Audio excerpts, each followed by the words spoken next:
우한에서 귀국해 임시생활시설에 있던 교민 한 명이 추가로 신종 코로나 확진 판정을 받았습니다.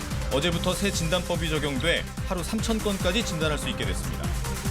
신종 코로나를 최초 경고한 뒤 자신도 감염돼 숨진 중국 의사 리원양에 대한 애도가 이어지고 있습니다. 중국 내 확산세가 꺾이지 않으면서 시진핑 주석 책임론이 불거지고 있습니다. 신종 코로나로 중국산 부품 공급이 차질을 빚으면서 현대자동차 등 국내 완성차 업체들이 휴업에 들어가거나 생산량을 줄이고 있습니다. 협력업체의 피해도 커지고 있습니다.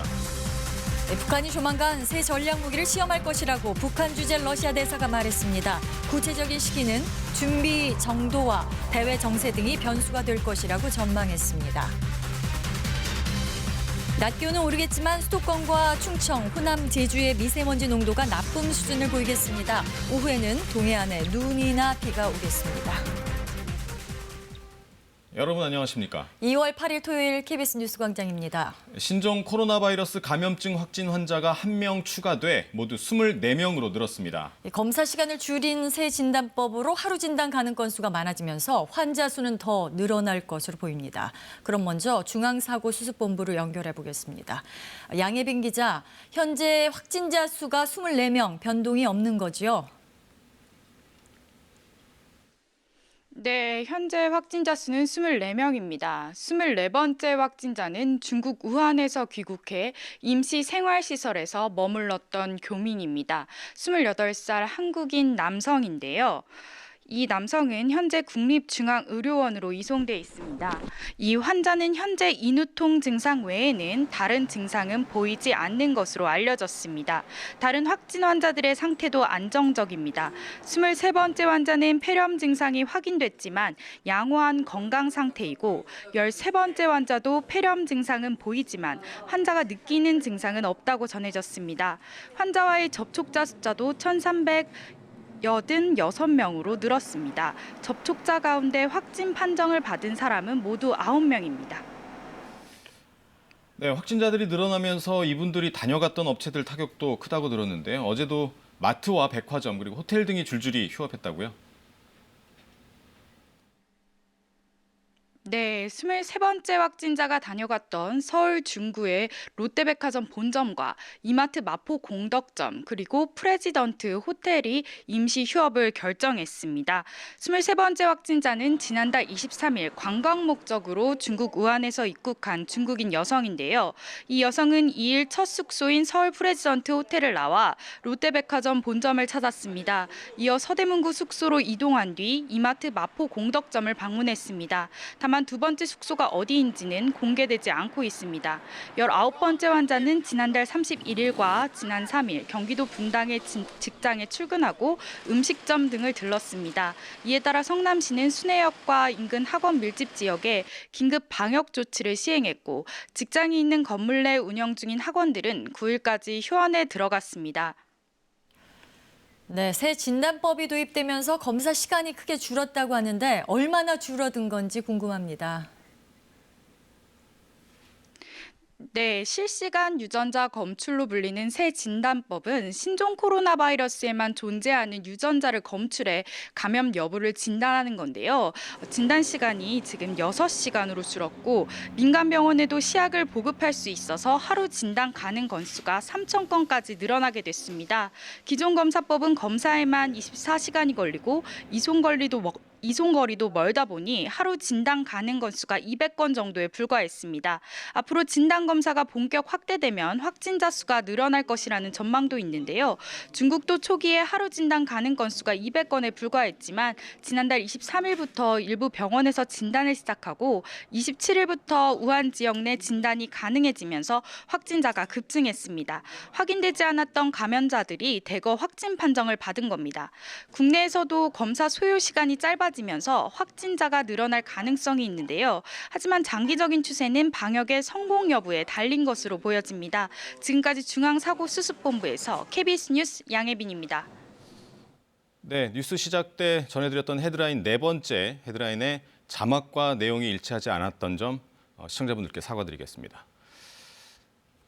네, 중국 우한에서 신종 코로나 바이러스가 퍼지고 있다는 걸 세상에 처음 알렸다가 이 당국으로부터 입막음을 당하고 자신도 결국 감염돼 숨진 의사 리원량에 대한 애도가 이어지고 있습니다. 또 중국 내 감염 상황은 여전히 좋지 않아서 확진자가 3만 명을 넘어섰습니다. 베이징에서 최영훈 특파원입니다. 고 리원량이 생전에 환자들을 돌봤던 우한의 병원 앞에서 두 남성이 내부 고발을 상징하는 호루라기를 불며 그를 기립니다. 아파트 단지엔 약속된 시간에 맞춰 추모에 동참하는 함성으로 가득 찼습니다.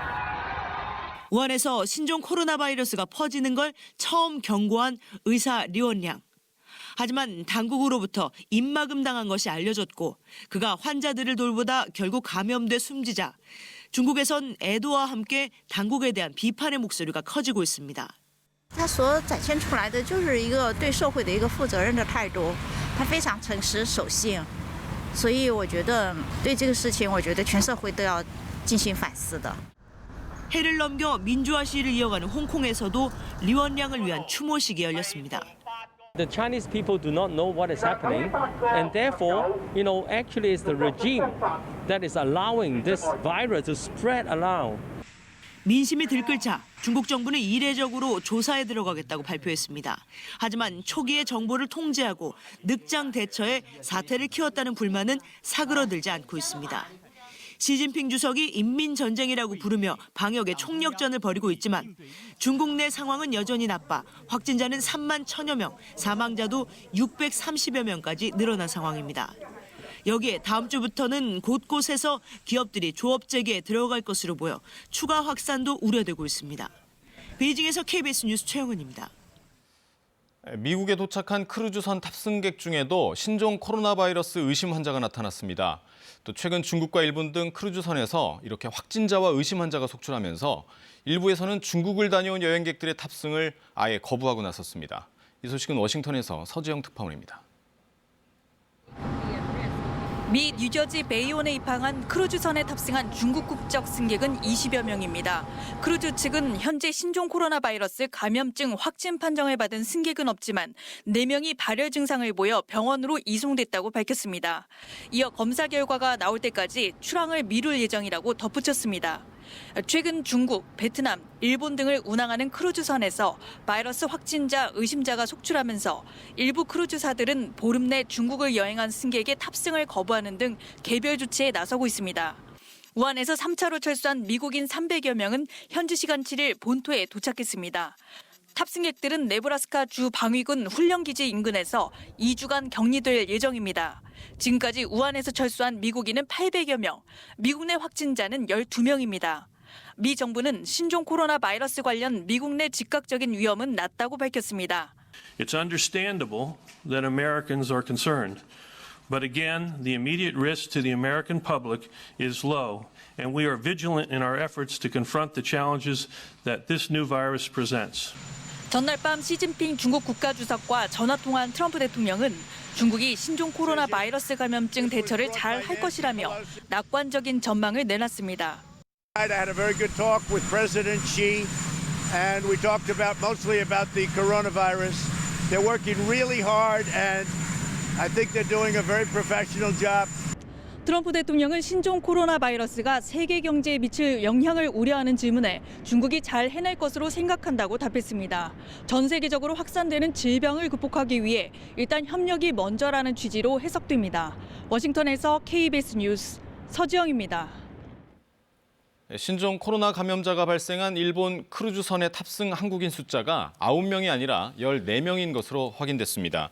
주일 한국 대사관 측은 어젯밤 일본 외무성으로부터 한국인 탑승자가 승객 9명과 승무원 5명을 합쳐 모두 14명이라는 답변을 받았다고 밝혔습니다. 대사관 측은 이달 초 일본 외무성에 크루즈선 탑승 한국인 수를 처음 문의했을 당시 9명이라는 연락을 받았으며 승객과 승무원 수를 구분해달라고 다시 요청하자 뒤늦게 이처럼 답변해 왔다고 밝혔습니다. 3,700여 명이 탑승한 이 크루즈선에서는 지금까지 감염자가 60여 명이 나왔으며 한국인 감염자는 보고되지 않았습니다. 이제 중국을 다녀오지 않은 사람도 신종 코로나 바이러스 검사를 받을 수 있게 됐습니다. 하지만 증상이 의심된다고 무조건 의료기관부터 찾으면 오히려 더 위험하다고 하는데요. 왜 그런지 박민경 기자가 전해드리겠습니다. 검사 의뢰가 가능한 선별진료소가 발표되면서 지역 보건소에는 전화 문의가 집중됐습니다. 무조건 검사가 가능하다고 생각하는 사람들도 많았습니다. 방문을 하면 무조건 검사를 하는 것으로 알고 계시는 경우가 많아서 정확한 기준에 따라서 검사가 가능해서요. 단순히 조금 불안하셔서 검사를 원하시는 분들이 많아서. 하지만 보건당국은 무조건 검사기관을 찾아가서는 안 된다고 당부했습니다.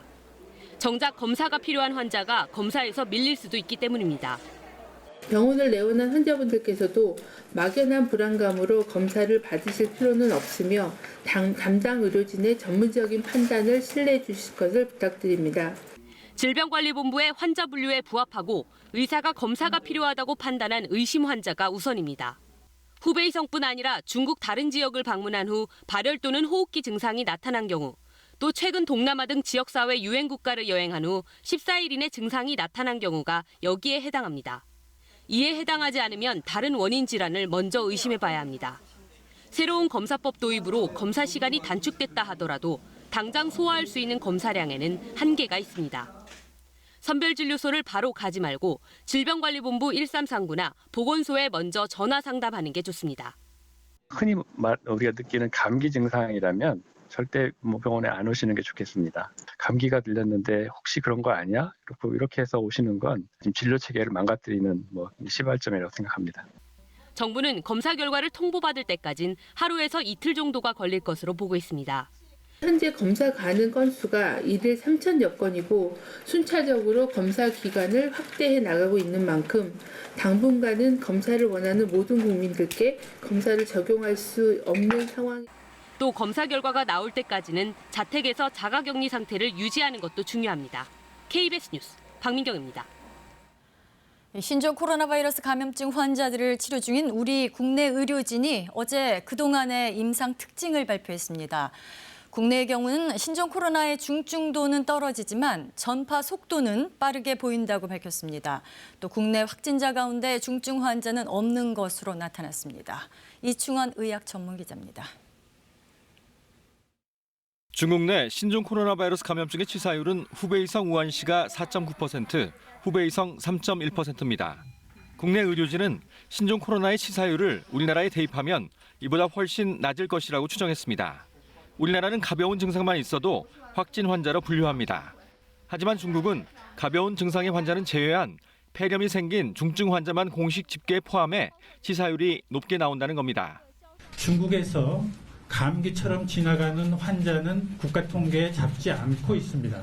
분모에 들어가는 수치들이 가벼운 거는 다 빠지고 폐렴 환자들만 분모에 들어가 있습니다. 우한시의 치사율이 유난히 높은 건 짧은 시간에 많은 환자가 발생해 중환자 치료시설이 턱없이 부족했기 때문이라고 분석했습니다. 대학병원, 전문병원에 해당하는 그런 병원이 3개가 있고 이 3개 병원에 중환자 치료 베드가 110개 뿐이었다고 합니다. 그러니까 환자는 갑자기 밀려드는데 중환자 치료를 제대로 할 수 없는. 중국 발표로도 후베이성을 제외한 치사율은 0.16%입니다. 그러나 신종 코로나 바이러스의 전파력은 비교적 크다고 추정했습니다. 세대기라는 거는 첫 환자가 2차 환자를 만들어내고 2차 환자가 3차 환자를 만들어내는 시간까지 기간입니다. 세대기가 조금 그보다 짧은 경향이 있어서 더 빨리 퍼져나가는 게 아니냐라는 이런 생각을 하고 있습니다. 국내에선 아직 중증 환자가 발생하지 않았다고 밝혔습니다. 중환자실 치료가 필요하다거나 아니면 인공호흡기가 필요하다거나 하는 중증 환자는 없고 거의 대부분의 환자가 안정적이다. 서울대병원에 입원한 4명은 모두 상태가 안정적이며 1명은 곧 퇴원할 수 있다고 병원 측은 밝혔습니다. KBS 뉴스 이충원입니다. 신종 코로나 바이러스 확산으로 중국 협력사의 부품 공급이 차질을 빚으면서 국내 자동차 업계도 타격을 받고 있습니다. 현대자동차가 어제부터 사실상 가동을 멈췄고 다른 업체들도 휴업하거나 생산량을 줄였습니다. 공하영 기자입니다. 현대차는 어제부터 사실상 국내 모든 공장의 가동을 중단했습니다.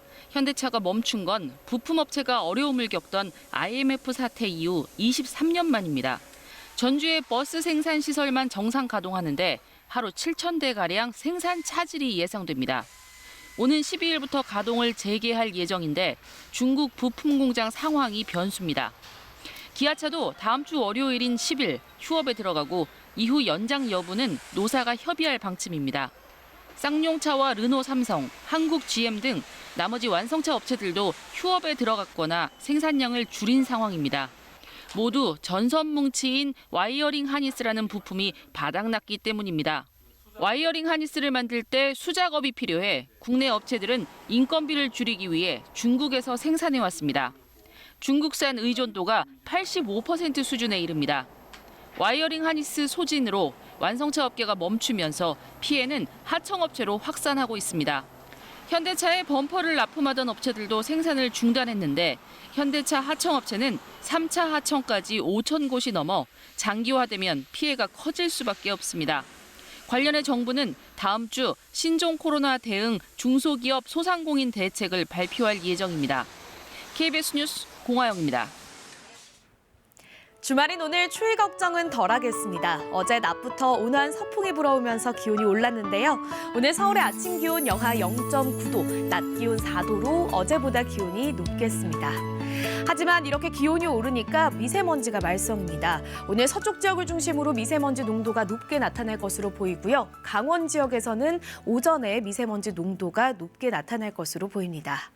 여기에 대기까지 건조합니다. 현재 서울을 비롯한 내륙 지역에 건조특보가 내려져 있는 만큼 오늘은 불씨 관리도 철저히 해주셔야겠습니다. 지금 충청과 호남 서해안 지역에는 약하게 눈이 날리는 곳이 있습니다. 이 눈비는 오늘 아침에 모두 그칠 것으로 보이는데요. 하지만 오후부터 밤사이 동해안 지역에는 동풍이 불면서 비나 눈이 내릴 것으로 예상됩니다. 내일 새벽까지 강원 동해안 지역에는 3에서 최고 10cm 정도의 눈이 내려 쌓이겠습니다. 현재 기온 살펴보겠습니다. 서울이 영하 0.9도, 대구가 1.6도, 광주 2도로 어제 아침보다 기온이 조금 높은데요. 한낮에도 서울이 4도, 청주 5도, 전주 6도, 부산 10도로 어제보다 2도에서 7도가량 기온이 높겠습니다. 바다의 물결은 동해상에서 최고 4m까지 거세게 일겠고 동해안에서는 너울성 파도를 주의하셔야겠습니다. 그리고 제주도 해상에서도 물결이 최고 3m까지 높게 일겠습니다. 일요일인 내일은 전국에 구름만 많이 끼겠습니다. 다음 주 중반에는 전국에 비 소식이 들어있습니다. 날씨 정보 전해드렸습니다. 북한이 조만간 새 전략무기를 시험할 거라고 북한 주재 러시아 대사가 말했습니다. 구체적 시기는 다소 유동적이라고 전망했는데요. 그러면서 지금 러시아에는 비자를 가진 북한 노동자가 단 한 명도 없다는 말도 덧붙였습니다. 이 소식은 모스크바에서 김진호 특파원입니다. 북한이 개발하고 있는 새 전략 무기를 조만간 시험할 것이라고 알렉산드르 마체고라 평양 주재 러시아 대사가 전망했습니다. 마체고라 대사는 타스 통신과의 인터뷰에서 북한 지도자는 항상 자신의 약속을 이행한다면서 그가 머지않아 새로운 전략 무기를 선보일 것이라고 했으면 그 일이 조만간 반드시 일어날 것임을 의미한다고 말했습니다. 이어 북한 외교관들이 러시아 외교관들을 만날 때면 북한이 국가적 억지력을 강화해 나갈 것이라고 천명한 지난해 연말에 노동당 중앙위원회 전원회의 발표를 반드시 언급한다고 덧붙였습니다. 또 언제 북한이 자신들의 새로운 전력을 선보일지는 새 무기의 시험 준비 정도와 대외 정세 등이 영향을 미칠 것이라고 분석했습니다. 마체고라 대사는 이어 유엔 안보리 결의에 따른 해외 북한 노동자 철수 상황과 관련해선 현재 러시아에는 유효한 노동 비자를 가진 북한인이 한 명도 남아있지 않다고 강조했습니다. 러시아 외무부도 지난달 같은 내용을 밝힌 바 있습니다.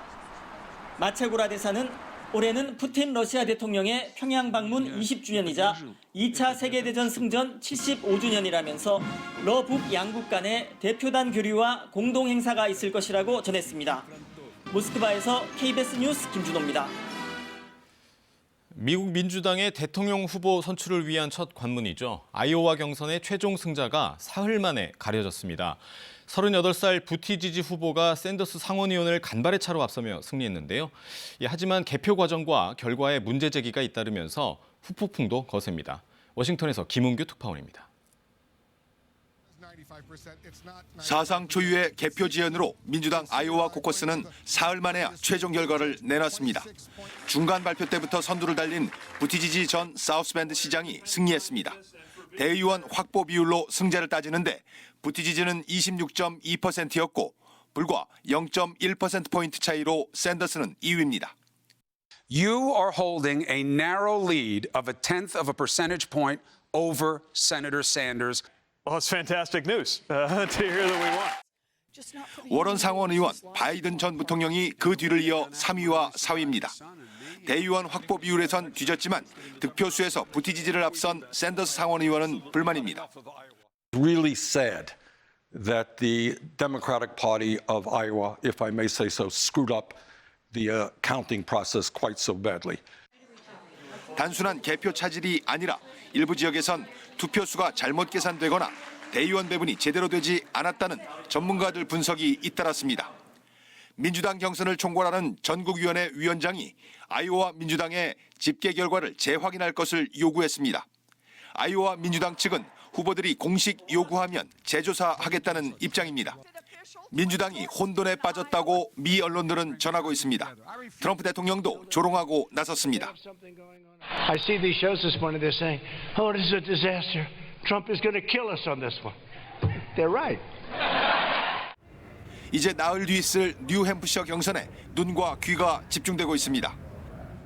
뉴햄프셔는 샌더스 의원의 지역구인 버몬트주 바로 옆에 있습니다.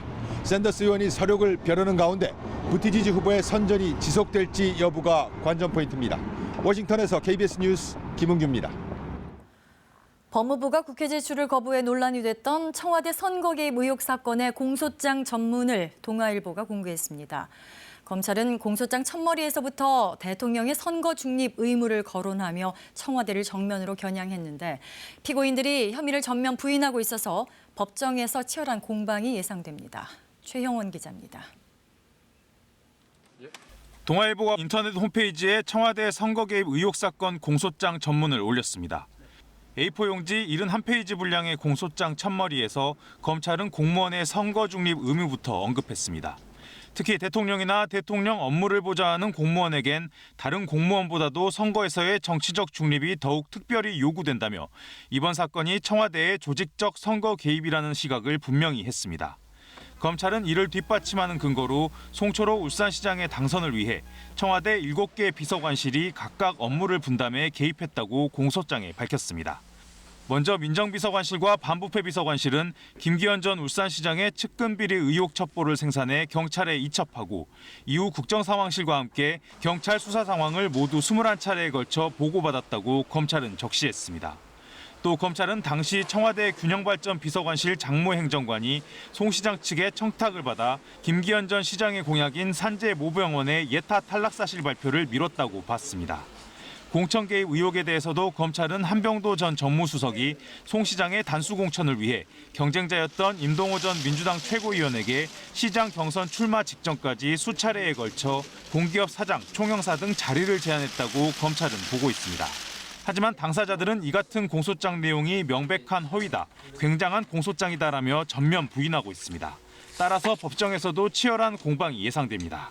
한편 법무부는 공소장 전문 비공개 논란과 관련해 앞으로는 공소장 전문을 공판 첫 기일 이후 절차를 거쳐 국회와 언론에 제출하겠다는 입장을 밝혔습니다. KBS 뉴스 최영원입니다. 험지에 나가겠다며 한 달 넘는 장고를 거듭했던 황교안 자유한국당 대표가 어제 결국 종로 출마를 선언했습니다. 대선 주자 선호도 1, 2위가 맞붙는 빅매치가 성사되면서 총선 전국이 달아오를 것으로 보입니다. 박혜진 기자입니다. 결국은 종로였습니다. 험지 출마 공언 뒤 한 달 만에 답을 내놨습니다. 저 황교안 종로 지역구 출마를 선언합니다. 이미 예비 후보로 등록한 이낙연 전 총리는 선의의 경쟁을 기대한다고 했습니다. 제 개인의 마음을 말씀드리자면 신사적인 경쟁을 한번 펼쳤으면 하는 기대를 가지고 있습니다. 전직 총리 간 대선 주자 선호도 1, 2위의 맞대결. 하지만 황 대표는 종로 빅매치를 이렇게 설명했습니다. 이런 부분 좀 어떻게 극복하실지. 어떤 1대1의 경쟁이 아니고 문재인 정권과 저 황교안과의 싸움입니다.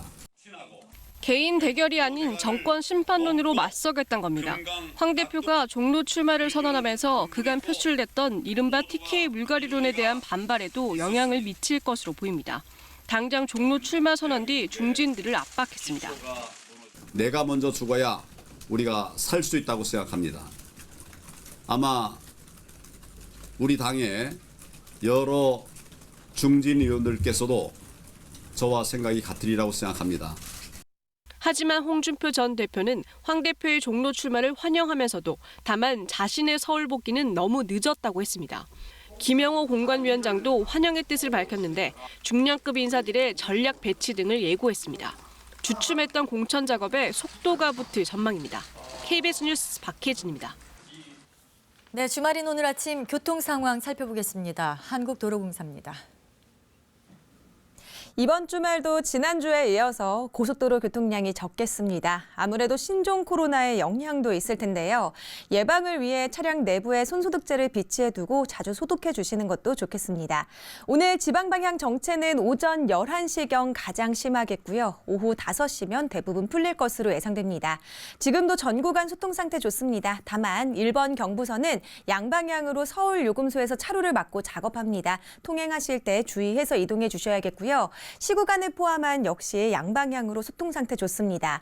50번 영동고속도로 강릉 방향도 오늘 정체는 여주 일대에서 예상되고요. 52번 광주 원주간 고속도로 원주 방향 지금 역시 차 간격 넉넉합니다. 60번 서울 양양간 고속도로도 양양 방향 이동하기 어렵지 않은데 일부 산간 지방 강풍을 주의해서 이동을 해주셔야겠습니다. 운전 후 손 씻기 항상 생활화해 주시고요. 한국도로공사 교통방송이었습니다. 주말인 오늘 추위가 누그러졌습니다. 오늘 서울의 아침 기온 영하 1.2도, 낮 기온 4도로 어제보다 기온이 높겠습니다. 하지만 기온이 오르니까 또 미세먼지가 찾아왔습니다. 오늘 서쪽 지역을 중심으로 미세먼지 농도가 높게 나타나겠는데요.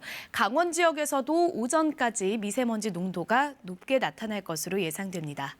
여기에 대기까지 건조합니다. 서울을 비롯한 내륙 지역에 건조주의보가 발효 중인데요. 산간과 해안 지역으로는 바람까지 강하게 불 것으로 보여서 불씨 관리 철저히 해주시기 바랍니다. 지금 충청과 호남 서해안 지역에는 약하게 눈이 날리는 곳이 있습니다. 이 눈은 아침에 모두 그칠 것으로 보이는데요.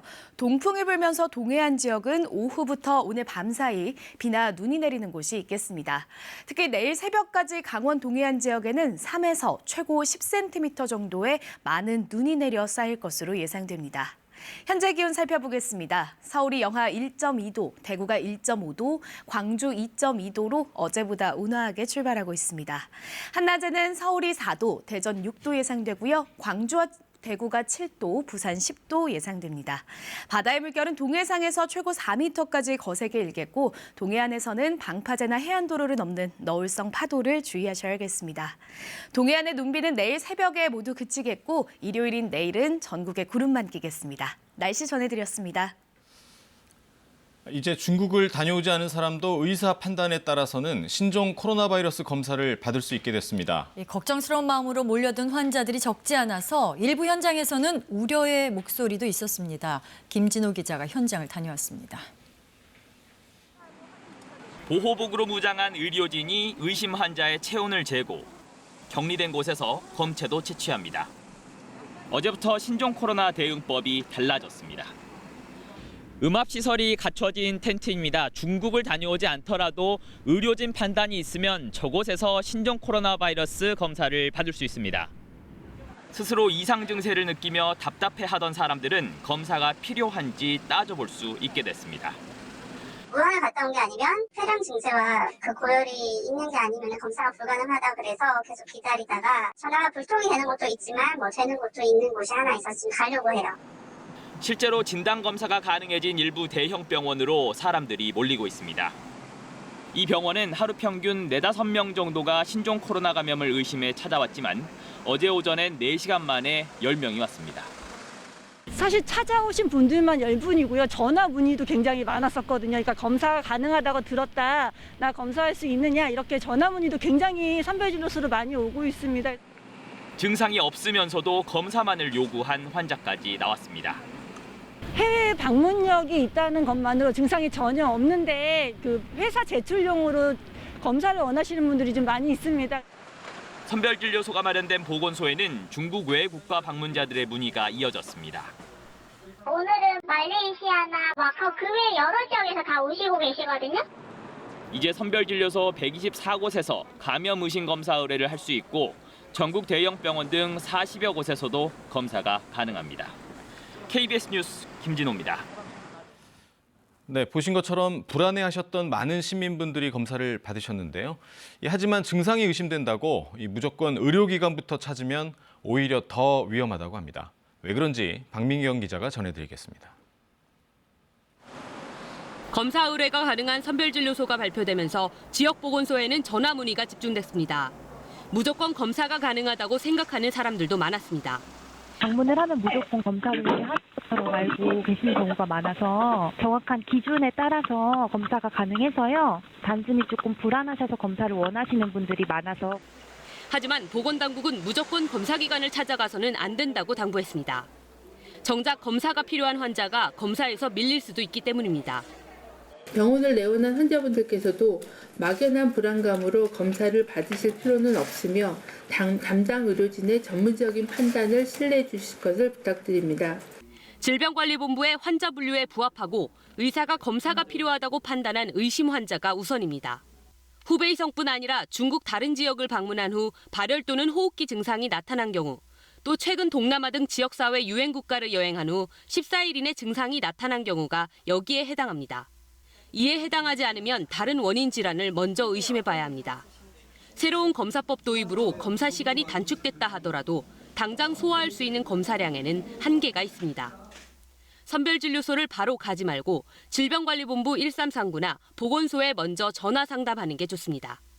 흔히 우리가 느끼는 감기 증상이라면 절대 병원에 안 오시는 게 좋겠습니다. 감기가 들렸는데 혹시 그런 거 아니야?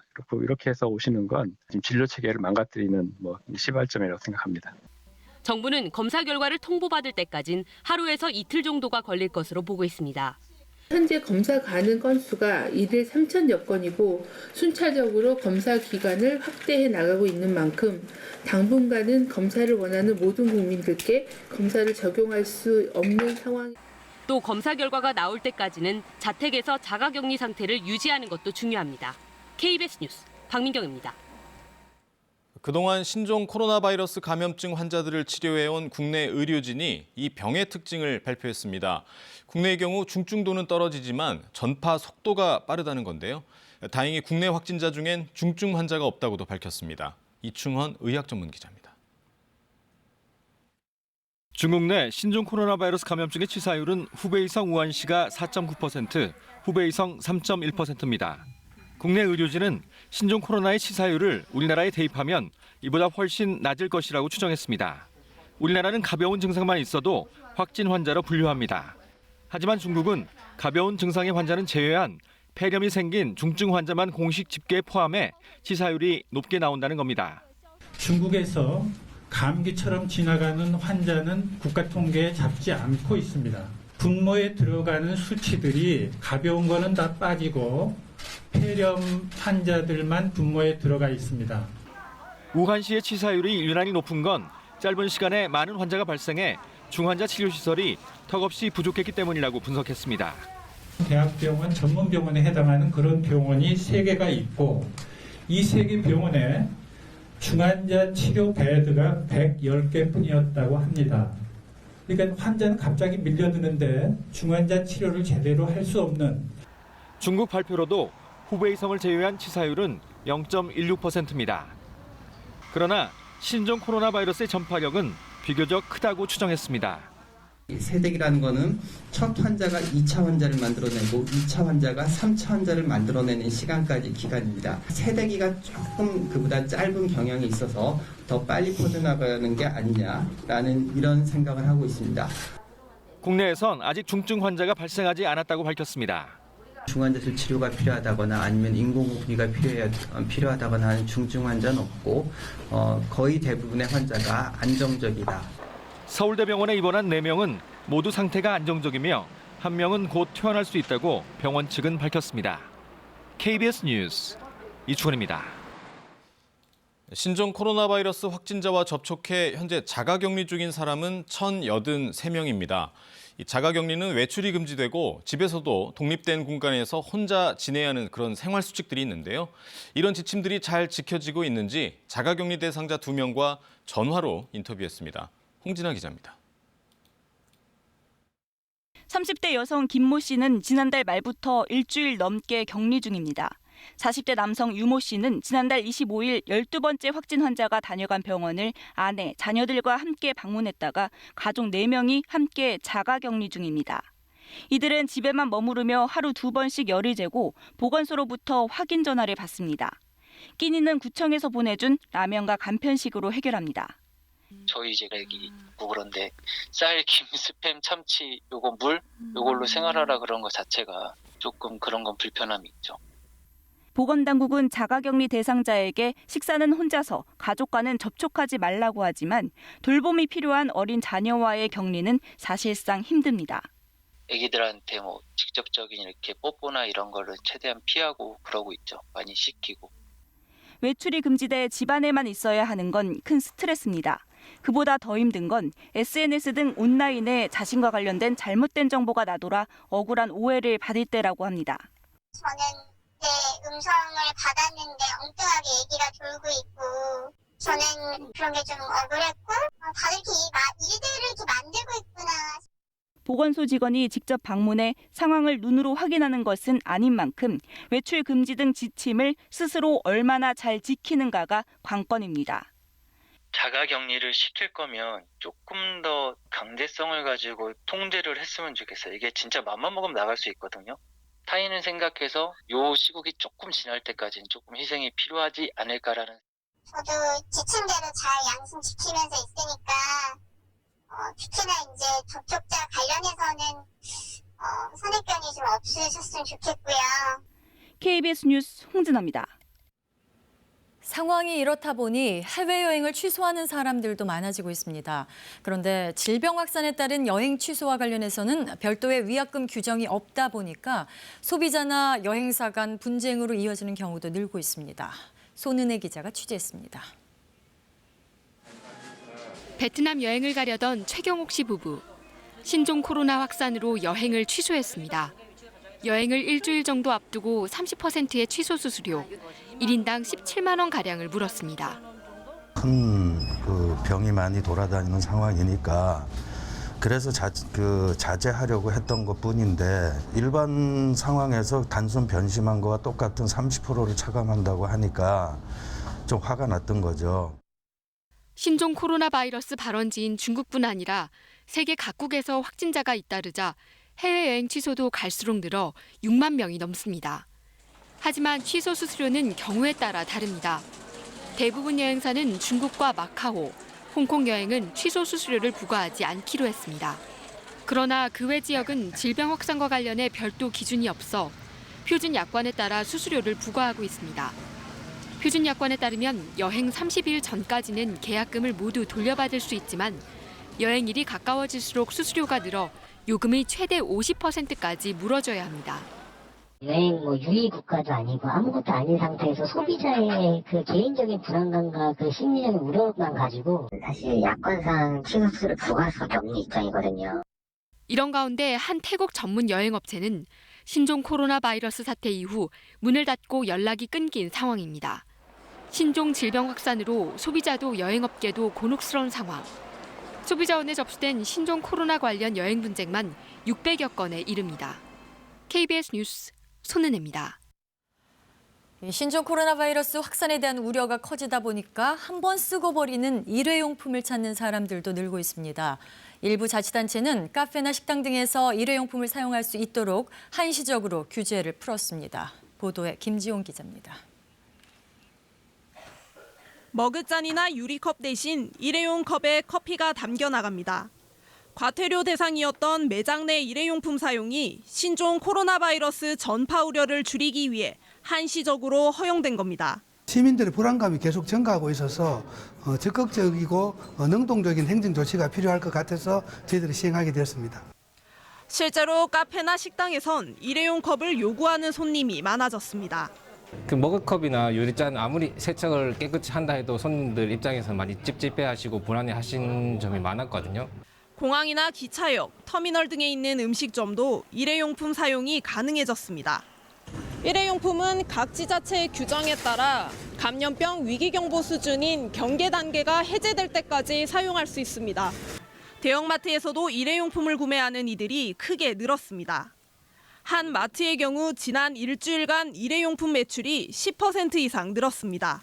신종 코로나 바이러스가 타액으로 전염되는 것 때문에 여러 번 세척해서 쓰시는 것보다는 안전하게 일회용품으로 깨끗하게 쓰시려는 분들이 많은 것 같습니다. 그래서 매출도 증가 추세를. 신종 코로나가 환경오염을 줄이기 위한 일회용품 규제 방침에도 찬물을 끼얹고 있습니다. KBS 뉴스 김지용입니다. 이런 가운데 중국에서 그나마 다행스러운 소식이 전해졌습니다. 멈춰섰던 일부 중국 부품 공장들이 가동을 재개한 걸로 확인됐는데요. 다음 주 중반쯤부터는 국내 자동차 업계의 숨통도 트일 것으로 보입니다. 자동차 외에 다른 업종은 또 상황이 어떤지 박대기 기자가 살펴봤습니다. 우리나라로 전선 뭉치인 와이어링 하니스를 공급해온 중국 공장들이 일부 가동을 재개했습니다. 산둥성에 31개 공장이 모여 있는데 그제 15곳에서 직원 절반이 출근해 생산을 시작했습니다. 오늘까지 모두 28곳이 문을 열고 나머지 3곳도 방역 작업을 하며 문열 채비를 하고 있습니다. 정부와 현대차가 방역 물품을 지원했고 중국 지방정부는 철저한 방역을 조건으로 가동을 승인했습니다. 모든 민간 채널을 총동원하여 중국 현지 공장의 방역 기준 충족과 방역관리 계획을 중국 지방정부에 설명 중이며 자동차 업계는 현지 직원 70% 정도가 복귀할 걸로 기대하고 있습니다. 와이어링 하니스를 조립하고 포장해 배로 실어 나르는 데까지 일주일. 이렇게 되면 다음 주 중반쯤 국내에 풀려 국내 상당수 공장이 다시 돌아갈 수 있다는 얘기입니다. 현대차는 한쪽으론 인기 차종에 우선 투입할 와이어링을 국내와 동남아 대체선에서 확보 중입니다. 역시 어려움을 겪고 있는 전자업계는 자동차처럼 당장 부품 조달 문제가 있는 건 아니지만 현지 인력난이 걱정입니다. LG는 난징에 배터리와 디스플레이 공장을, 삼성은 시안 반도체 공장을 운영 중입니다. SK 하이닉스도 2곳에 반도체 공장이 있습니다. 감염 우려나 교통 문제로 복귀 인력이 부족할 수 있어 생산량을 추가로 줄일지 검토 중입니다. 이와 관련해 정부는 부족한 부품이 도착하면 곧바로 통관되도록 절차를 줄이고 상황이 어려운 중소기업에 긴급 자금을 지원하기로 했습니다. KBS 뉴스 박대기입니다. 이명박 정부 시절 불법 정치 공작 등을 벌인 혐의로 기소된 원세훈 전 국정원장에게 법원이 징역 7년을 선고했습니다. 재판부는 반헌법적인 행위를 엄벌해야 한다고 판결 이유를 밝혔습니다. 김채린 기자의 보도입니다. 2017년 국정원 적폐청산 TF 조사로 드러난 민간인 댓글 부대. 원세훈 전 국정원장은 여론조작에 동원된 댓글 부대와 우파 단체를 지원하기 위해 60억 원이 넘는 국정원 예산을 빼돌린 혐의로 같은 해 12월 기소됐습니다.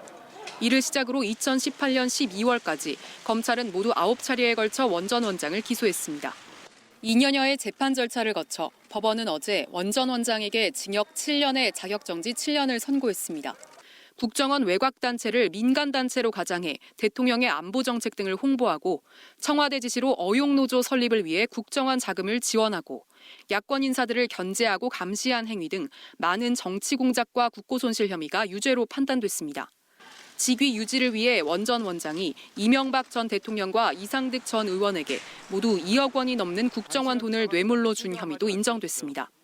재판부는 원 전 원장이 반헌법적 범죄를 저질러 국정원의 위상이 실추되고 국가안전보장 기능도 심각히 훼손됐다고 밝혔습니다. 또 다수의 국정원 직원들은 불법적인 지시에 그저 복종했고 그 결과 국정원의 조직적 체계적인 범행이 벌어졌다고 재판부는 지적했습니다. 한편 재판부는 직권남용 등 일부 혐의에 대해선 무죄 판단을 내렸습니다. 원 전 원장이 김재철 전 MBC 사장과 공모해 방송인 김미화 씨를 라디오 프로그램에서 하차하게 하고 PD수첩 제작진에게 인사불이익을 줬다는 점이 대표적입니다. 재판부는 그러나 이 같은 행위가 법리상 죄가 안 된다는 것이지 합법이라는 뜻은 아니라며 이 점을 유념하라고 강조했습니다. KBS 뉴스 김채린입니다. 줄기세포 치료제를 개발하는 회사 네이처셀 라정찬 회장이 주가 조작 혐의 1심 재판에서 무죄를 선고받았습니다. 검찰은 징역 12년에 300억 원의 벌금을 구형했지만 법원은 검찰 증거를 인정할 수 없다고 판단했습니다. 우한솔 기자입니다. 1심에서 무죄를 선고받은 네이처셀 나정찬 회장. 벅찬 표정으로 취재진 앞에 섰습니다. 겸손하게 줄기세포 연구해서 많은 사람들 생명을 구할 수 있도록.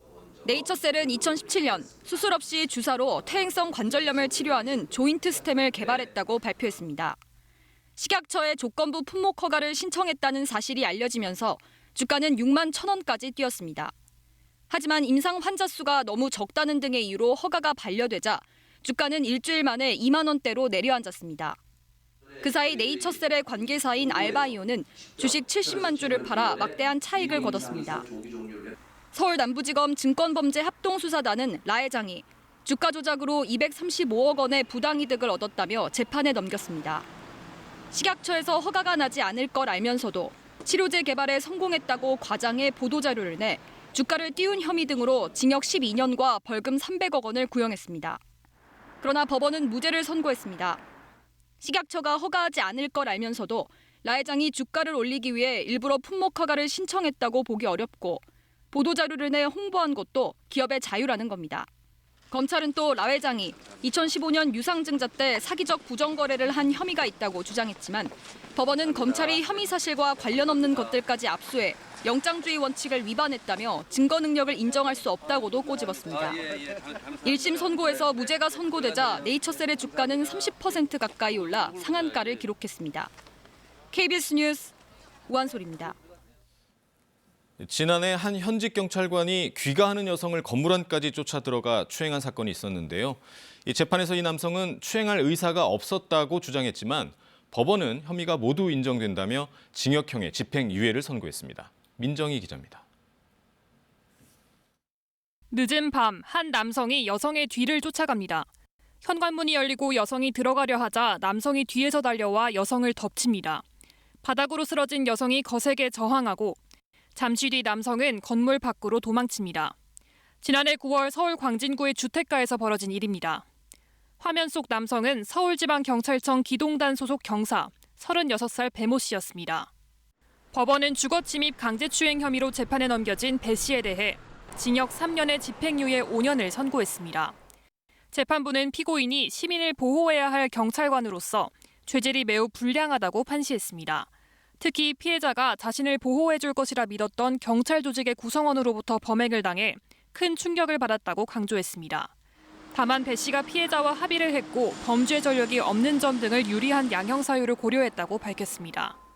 그동안 배 씨는 재판에서 피해 여성이 자신의 여동생의 우산을 가져간 줄 알았다며 강제 추행할 의도가 없었다고 혐의를 부인했습니다. 그러면서 시위를 진압하는 기동대 경찰관으로서 여성을 제압한 것은 몸에 밴 행위였다고 주장했습니다.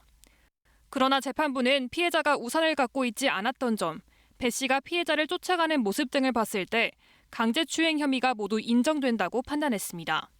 사건 직후 배 씨를 직위 해제한 서울지방경찰청은 지난해 12월 내부 징계 절차를 거쳐 배 씨를 파면했다고 밝혔습니다. KBS 뉴스 민정입니다. 미국 아카데미 시상식이 사흘 앞으로 다가왔습니다. 6개 부분의 후보로 오른 영화 기생충은 특히 국제영화상 수상 가능성이 높은 것으로 예측되고 있는데요. 이 국제영화상 부분의 후보 감독들이 어제 한자리에 모였습니다. LA 현지에서 홍석우 기자가 전합니다. 각국 주요 언론들이 초청받은 미국 아카데미 행사장. 국제영화상 후보로 오른 영화 5편의 감독들이 하나둘 모습을 드러냅니다. 검은 양복에 목도리를 두른 봉준호 감독은 맨 마지막에 나타나 몰려든 취재진과의 별도 인터뷰 없이 단체 사진만 찍고 5분 만에 간담회장으로 향했습니다. 대신 국제영화상 부문 경쟁작으로 꼽히는 페인 앤 글로리의 알모도바르 감독은 기생충을 언급했습니다. De hecho, el caso de Parasite, nosotros mismos, que tenemos 2 nominaciones, es indicativo de una especie de apertura con respecto a las películas internacionales. 이어진 간담회 자리에서는 나란히 옆에 앉은 두 감독. 경청하던 본 감독은 알모도바르 감독에게 질문을 던집니다. How do you invent the whole structure of talk to her? Is so yeah. 곳곳에서 유력한 국제영화상 수상작으로 점찍은 경쟁작 2편의 감독들이 서로를 의식하며 관심을 드러내는 겁니다. 취재진과 영화 관계자를 포함해 관객 1000여 명으로 꽉 찬 국제영화상 간담회장에서 5분씩 편집한 후보작들의 주요 장면 시사 뒤 울린 박수 소리는 기생충이 압도적이었습니다. 본 감독은 영화 상영 뒤엔 역시 아카데미 미술상과 편집상 후보로 오른 제작진들의 이름을 일일이 부르며 감사를 나타냈습니다. Yeah, our great editor Yang Jin-mo is here. 후보로 오른 6개 부문 중 국제영화상을 넘어 다른 5개 부문에서의 추가 수상을 기대하는 게 아니냐는 분석입니다. 아카데미 외국어 영화상 쟁쟁한 후보들과 만난 봉준호 감독. 예측 사이트에서는 본 감독의 수상 가능성을 높게 예측하고 있습니다. 로스앤젤레스에서 KBS 뉴스 홍석우입니다. 실종된 의사를 찾기 위한 심리게임 연극 엘리펀트 송이 관객들을 만납니다. 또 광고 음악으로도 친숙한 색소폰 연주자죠. 케니지가 우리나라를 찾아옵니다. 공연 소식 김세희 기자입니다. 코끼리는 포유 중에 임신 기간이 제일 길어요. 무려 22개월. 노래치가 행방불명이죠. 정신병원 안에서 의사가 갑자기 사라집니다. 의사를 마지막으로 본 소년 환자 마이클. 하지만 마이클은 간호사를 경계하며 알 수 없는 코끼리 이야기만 늘어놓습니다. 의사의 실종을 둘러싼 심리게임이 펼쳐지는 가운데 부족한 부모의 사랑을 갈구했던 소년의 과거도 드러납니다. 같은 제목의 영화로도 잘 알려진 작품으로 지난 2015년 아시아에선 처음으로 국내 연극 무대에 올랐습니다. 상처받은 소년의 결핍을 통해 사랑과 아픔, 소통의 문제를 다룬 작품입니다. 세계적인 색소폰 연주자 케니지가 2년 만에 한국 관객을 만납니다. 케니지는 데이브 코즈, 워렌 힐과 함께 세계 3대 색소폰 연주자로 꼽힙니다. 1982년 데뷔 음반을 시작으로 7,500만 장의 음반을 판매했고 우리나라에서도 600만 장 이상 팔릴 정도로 큰 사랑을 받았습니다. 1994년 그래미 어워드에서 최우수 연주 작곡상을 받기도 했습니다. 지난해 시작한 월드 투어의 연장선인 이번 서울과 부산 무대에서는 발렌타인 콘서트라는 주제에 맞게 로맨틱하고 감미로운 음악을 선보일 예정입니다. KBS 뉴스 김세희입니다. 시중에서 마스크 구하기가 어려워지자 정부가 홈쇼핑 재승인 심사 때 마스크 판매 방송 현황을 반영해서 가점을 주겠다고 밝혔죠. 그런데 어제 새벽 한 홈쇼핑 업체가 마스크 판매를 예고했는데 방송 시작도 되기 전에 매진이 되면서 소비자들이 분통을 터뜨리고 있습니다. 조혜진 기자입니다. 현대홈쇼핑은 어제 새벽 4시부터 방송을 통해서만 마스크를 판다고 예고했습니다. 국내 제약업체의 KF94 마스크 60개를 39,900원에 팔기로 했습니다. 하지만 새벽 3시부터 방송만 기다리던 한모 씨는 마스크는커녕 판매 화면도 구경하지 못했습니다. 화면에는 제품 광고만 나왔다고 합니다. 제가 접속을 한 건 3시 58분이었고 웃긴 거는 상담원 연결을 해서 구매를 하려고 했더니 이미 종료가 되었더라고요. 근데 방송은 계속 진행을 했어요. 더 황당한 건 방송 시간 30분 전 이미 준비한 마스크가 매진됐다는 겁니다. 3시 35분에 일어나니까 품절로 이미 떠가지고 있는 거예요. 댓글을 보니까 30분에 판매가 되었더라고요. 생방송하기 전에. 잠을 설치고 허탕을 쳤다는 항의글만 6천여 개, 일부 글은 삭제됐습니다. 또 해당 방송은 편성표에서 사라졌습니다. 현대홈쇼핑 측은 3시 반에 테스트를 위해 인터넷에 구매 시스템을 잠깐 연 사이 준비한 200세트가 팔려버렸다고 밝혔습니다. 급히 30세트를 더 준비해 4시에 방송을 했지만 그것도 순식간에 팔렸다는 겁니다. 또 게시글은 욕설 등 규정에 맞지 않는 경우 삭제할 수 있다고 해명합니다. 정부는 그제 홈쇼핑 업체들을 만나 마스크 판매 방송 현황을 방송 재승인 가점에 반영하겠다고 밝혔습니다. 때문에 홈쇼핑 업계는 마스크 판매 방송을 긴급 편성했지만 물량 확보가 어려운 상황에 언제든 이번 같은 일은 되풀이될 수 있다며 우려합니다. KBS 뉴스 조혜진입니다. 신종 코로나 바이러스 소식이 연일 쏟아지고 예방법에 대한 정보도 넘쳐나죠. 이럴 때일수록 정확한 방법을 아는 게 중요할 텐데요. 어떤 마스크를 써야 할지 또 어떤 예방법들이 있는지 KBS 디지털 뉴스랩 크랩이 전해드립니다.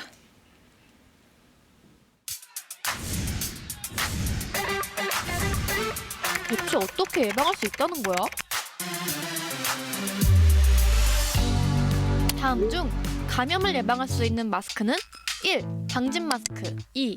N95 의료용 마스크. KF94 미세먼지용 마스크. 4. 천 마스크. 정답은 전부 다 가능. 신종 코로나 바이러스는 비말로 전염이 되는 것으로 알려져 있어. 그러니까 이 침방울이 점막에 닿아야 전염이 되는 거야. 쉽게 말해서 침방울이 입으로 직접적으로 들어가거나 코 속으로 들어가는 걸 막기 위해 우리가 할 수 있는 방법은 마스크를 쓰는 거야. 눈으로 전염될 수 있다는 것은 환자의 침등이 눈에 직접 들어가거나 바이러스에 오염된 손으로 눈을 비빌 때 등에 해당하는 거야. 어떤 마스크를 쓰더라도 직접적으로 닿는 것은 방지해주니까 무엇이든 일단 쓰자. 그러면 공기로는 감염되지 않는 걸까? 공기 감염에 대해서는 질병관리본부 WHO 둘 다 아직 확인된 바가 없다고 밝혔어. 현재까지의 연구 결과를 보면 메르스나 사스처럼 신종 코로나 바이러스도 비말 감염으로 알려져 있거든. 그래도 걱정이 된다면 KF80 마스크를 쓰자. 대부분의 호흡기 바이러스는 KF80으로 충분히 막을 수 있어. 그럼 두 번째 문제. 손 세정제로만 바이러스 예방이 가능하다? 정답은 BX. 꼭 이것만으로 예방할 수 있는 건 아니야. 손 세정제보다 확실한 방법은 흐르는 물에 비누로 30초 이상 손을 씻는 것이 제일 효과적이야. 30초를 대체 언제 다 세고 있냐고? 생일 축하 노래를 속으로 부르면서 손을 씻으면 얼추 30초가 되니까 속으로 생일 축하합니다. 생일 축하합니다. 사랑하는 클레리 생일 축하합니다. 부르면서 씻어보자. 그렇다면 지겹게 들은 마스크 쓰기, 손 씻기 말고 또 할 수 있는 게 있을까? 정답! 딩동댕! 있다! 가습기로 적정 습도 맞추기. 실내 적정 습도는 40%에서 60%. 습도가 40% 아래로 떨어지면 바이러스가 살기 좋은 환경이 된다고. 실제로 2015년 메르스 바이러스가 유행했을 때 영상 20도, 습도 40%의 환경에서는 바이러스가 48시간 이후에도 살아있었어. 근데 영상 30도, 습도 80%에서는 8시간 이후 소멸됐어. 메르스는 전국적으로 장마가 시작되면서 환자가 크게 줄기도 했어. 정리하자면 첫째, 마스크는 종류 상관없이 어떤 것이든 쓰면 되고, 둘째, 손은 흐르는 물에 비누로 30초 수시로 씻자. 셋째, 집안 습도는 40% 이상을 유지하기. 너무 많은 정보들이 매일매일 쏟아지고 있는 지금. 일단 우리가 신종 코로나 바이러스 감염을 예방할 수 있는 방법부터 명확히 알고 예방하자.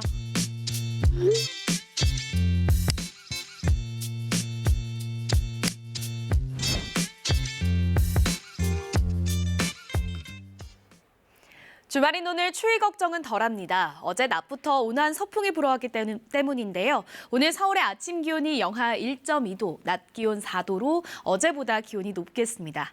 하지만 기온이 오르니까 또다시 미세먼지가 찾아왔습니다. 오늘 서쪽 지역을 중심으로 미세먼지 농도 나쁨 단계가 예상되고요. 강원 지역에서도 오전에는 미세먼지 농도가 높게 나타날 수 있겠습니다.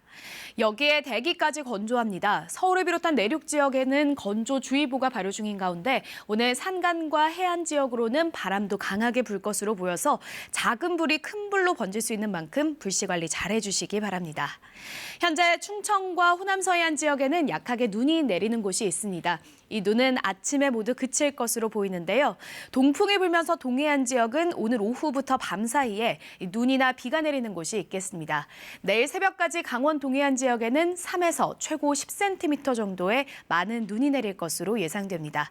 현재 기온 어제 같은 시각보다 조금 높습니다. 날씨 정보 전해드렸습니다. 우한에서 귀국해 임시생활시설에 있던 교민 한 명이 추가로 신종 코로나 확진 판정을 받았습니다. 어제부터 새 진단법이 적용돼 하루 3,000건까지 진단할 수 있게 됐습니다. 신종 코로나를 최초 경고한 뒤 자신도 감염돼 숨진 중국 의사 리 원양에 대한 애도가 이어지고 있습니다. 중국 내 확산세가 꺾이지 않으면서 시진핑 주석 책임론이 불거지고 있습니다. 신종 코로나로 중국산 부품 공급이 차질을 빚으면서 현대자동차 등 국내 완성차 업체들이 휴업에 들어가거나 생산량을 줄이고 있습니다. 협력업체의 피해도 커지고 있습니다. 황교안 자유한국당 대표가 정권 심판을 내걸고 서울 종로 출마를 선언했습니다. 민주당 이낙연 전 총리와 대선 전초전 성격의 빅매치가 성사될 것으로 보입니다. 신종 코로나 바이러스 감염증 확진 환자가 1명 추가돼 모두 24명으로 늘었습니다. 검사 시간을 줄인 새 진단법으로 하루 진단 가능 건수가 많아지면서 환자 수는 더 늘어날 것으로 보입니다. 먼저 중앙사고수습본부를 연결하겠습니다. 양예빈 기자, 현재 확진자 수 24명, 변동이 없는 거죠? 네, 현재 확진자 수는 24명입니다. 24번째 확진자는 중국 우한에서 귀국해 임시 생활시설에 머물렀던 교민입니다. 28살 한국인 남성으로 국립중앙의료원으로 이송됐습니다. 이 환자는 현재 인후통 증상 외에는 다른 증상은 보이지 않는 것으로 알려졌습니다. 다른 확진 환자들의 상태도 안정적입니다. 23번째 환자는 폐렴 증상이 확인됐지만 양호한 건강 상태이고 13번째 환자도 폐렴 증상은 보이지만 환자가 느끼는 증상은 없다고 전해졌습니다. 환자와의 접촉자 숫자도 1,386명으로 늘었습니다. 접촉자 가운데 확진 판정을 받은 사람은 모두 9명입니다. 네, 확진자들이 늘어나면서 이분들이 다녀갔던 업체들 타격도 크다고 들었는데 어제도 마트와 백화점 등이 줄줄이 휴업했다고요? 네, 23번째 확진자가 다녀갔던 서울 중구의 롯데백화점 본점과 이마트 마포공덕점, 프레지던트 호텔이 임시 휴업을 결정했습니다. 23번째 확진자는 지난달 23일 관광 목적으로 중국 우한에서 입국한 중국인 여성인데요. 이 여성은 첫 숙소인 서울 프레지던트 호텔을 나와 롯데백화점 본점을 찾았습니다. 이어 서대문구 숙소로 이동한 뒤 이마트 마포공덕점을 방문했습니다. 다만 두 번째 숙소가 어디인지는 공개되지 않고 있습니다. 19번째 환자의 직장과 같은 건물에 있던 학원들도 휴원을 실시했습니다. 19번째 환자는 지난달 31일과 지난 3일 경기도 분당의 직장에 출근하고 음식점 등을 들렀습니다. 이에 따라 성남시는 순회역과 인근 학원 밀집 지역에 긴급 방역 조치를 시행했고 직장이 있는 건물 내 운영 중인 학원들은 9일까지 휴원에 들어갔습니다. 네, 새 진단법이 도입되면서 검사 시간이 크게 줄었다고 하는데요. 그럼 얼마나 줄어든 겁니까? 실시간 유전자 검출로 불리는 새 진단법은 신종 코로나 바이러스에만 존재하는 유전자를 검출해 감염 여부를 진단하는 건데요. 검사 시간이 6시간으로 줄고 민간 병원에도 시약을 보급할 수 있어서 하루 진단 가능 건수가 3,000건까지 늘어나게 됐습니다. 기존 검사법은 검사에만 24시간이 걸리고 이송 거리도 멀다 보니 하루 진단 가능 건수가 200건 정도에 불과했습니다. 앞으로 진단 검사가 본격 확대되면 확진자 수가 늘어날 것이라는 전망도 있는데요. 중국도 초기엔 하루 진단 가능 건수가 200건에 불과했지만 지난달 23일부터 일부 병원에서도 진단을 시작하고 27일부터 우한 지역 내 진단이 가능해지면서 확진자가 급증했습니다. 확인되지 않았던 감염자들이 대거 확진 판정을 받은 겁니다. 국내에서도 검사 소요 시간이 짧아지면서 확진자가 늘어날 가능성이 있는데요. 하지만 장기적인 감염 추세는 방역의 성공 여부에 달린 것으로 보여집니다. 지금까지 중앙사고수습본부에서 KBS 뉴스 양혜빈입니다. 중국 우한에서 신종 코로나 바이러스가 퍼지고 있다는 걸 세상에 처음 알렸다가 당국으로부터 입막음을 당하고 자신도 결국 감염돼 숨진 의사 리원량에 대한 애도가 이어지고 있습니다. 또 중국 내 감염 상황은 여전히 좋지 않아서 확진자가 3만 명을 넘어섰습니다. 베이징에서 최영은 특파원입니다. 고 리원량이 생전에 환자들을 돌봤던 우한의 병원 앞에서 두 남성이 내부 고발을 상징하는 호루라기를 불며 그를 기립니다. 아파트 단지엔 약속된 시간에 맞춰 추모에 동참하는 함성으로 가득 찼습니다. 우한에서 신종 코로나 바이러스가 퍼지는 걸 처음 경고한 의사 리원량.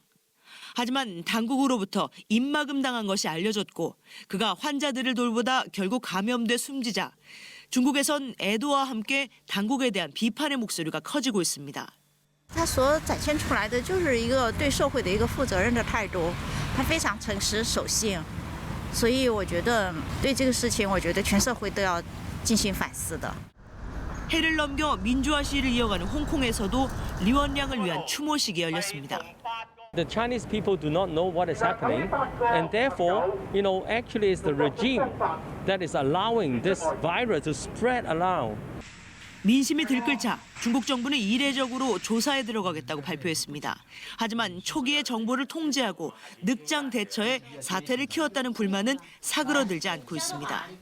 시진핑 주석이 인민전쟁이라고 부르며 방역에 총력전을 벌이고 있지만 중국 내 상황은 여전히 나빠 확진자는 3만 1,000여 명, 사망자도 630여 명까지 늘어난 상황입니다. 여기에 다음 주부터는 곳곳에서 기업들이 조업 재개에 들어갈 것으로 보여 추가 확산도 우려되고 있습니다. 베이징에서 KBS 뉴스 최영은입니다. 미국에 도착한 크루즈선 탑승객 중에도 신종 코로나 바이러스 의심 환자가 나타났습니다. 최근 중국과 일본 등 크루즈선에서 확진자와 또 의심 환자가 속출하면서 일부에서는 중국을 다녀온 여행객들의 탑승을 아예 거부하고 나섰습니다. 워싱턴에서 서지영 특파원입니다. 미 뉴저지 베이온에 입항한 크루즈선에 탑승한 중국 국적 승객은 20여 명입니다. 크루즈 측은 현재 신종 코로나 바이러스 감염증 확진 판정을 받은 승객은 없지만 4명이 발열 증상을 보여 병원으로 이송됐다고 밝혔습니다.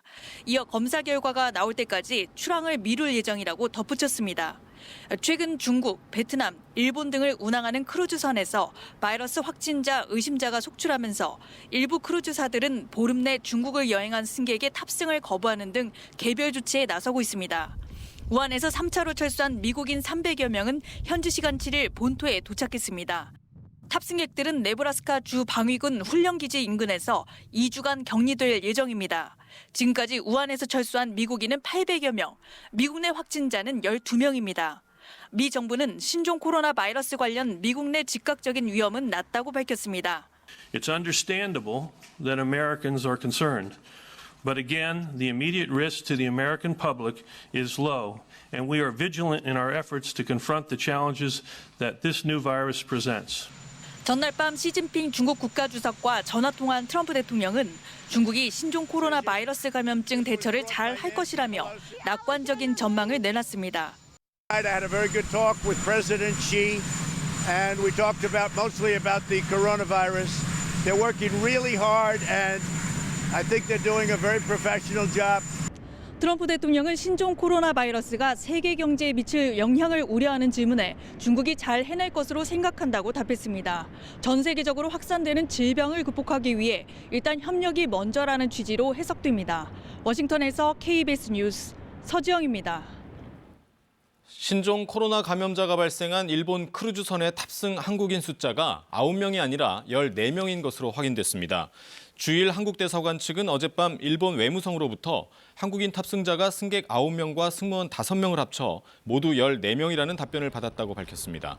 대사관 측은 이달 초 일본 외무성에 크루즈선 탑승 한국인 수를 처음 문의했을 당시 9명이라는 연락을 받았으며 승객과 승무원 수를 구분해달라고 다시 요청하자 뒤늦게 이처럼 답변해왔다고 밝혔습니다. 3,700여 명이 탑승한 이 크루즈선에서는 지금까지 감염자가 60여 명이 나왔으며 한국인 감염자는 보고되지 않았습니다. 이제 중국을 다녀오지 않은 사람도 의사 판단에 따라서는 신종 코로나 바이러스 검사를 받을 수 있게 되면서 걱정스러운 마음에 몰려든 환자들이 적지 않습니다. 일부 현장에서는 우려의 목소리도 나왔습니다. 김진호 기자가 현장을 다녀왔습니다. 보호복으로 무장한 의료진이 의심 환자의 체온을 재고 격리된 곳에서 검체도 채취합니다. 어제부터 신종 코로나 대응법이 달라졌습니다. 음압시설이 갖춰진 텐트입니다. 중국을 다녀오지 않더라도 의료진 판단이 있으면 저곳에서 신종 코로나 바이러스 검사를 받을 수 있습니다. 스스로 이상 증세를 느끼며 답답해하던 사람들은 검사가 필요한지 따져볼 수 있게 됐습니다. 우한을 갔다 온 게 아니면 폐렴 증세와 그 고열이 있는지 아니면 검사가 불가능하다 그래서 계속 기다리다가 전화가 불통이 되는 곳도 있지만 되는 곳도 있는 곳이 하나 있어서 지금 가려고 해요. 실제로 진단검사가 가능해진 일부 대형 병원으로 사람들이 몰리고 있습니다. 이 병원은 하루 평균 4-5명 정도가 신종 코로나 감염을 의심해 찾아왔지만 어제 오전엔 4시간 만에 10명이 왔습니다. 사실 찾아오신 분들만 10분이고요. 전화 문의도 굉장히 많았었거든요. 그러니까 검사가 가능하다고 들었다. 나 검사할 수 있느냐 이렇게 전화 문의도 굉장히 선별진료소로 많이 오고 있습니다. 증상이 없으면서도 검사만을 요구한 환자까지 나왔습니다.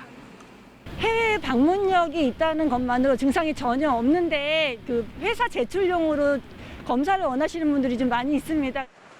선별진료소가 마련된 보건소에는 중국 외 국가 방문자들의 문의가 이어졌습니다.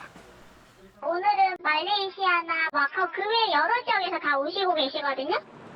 이제 선별진료소 124곳에서 감염 의심 검사 의뢰를 할 수 있고 전국 대형 병원 등 40여 곳에서도 검사가 가능합니다.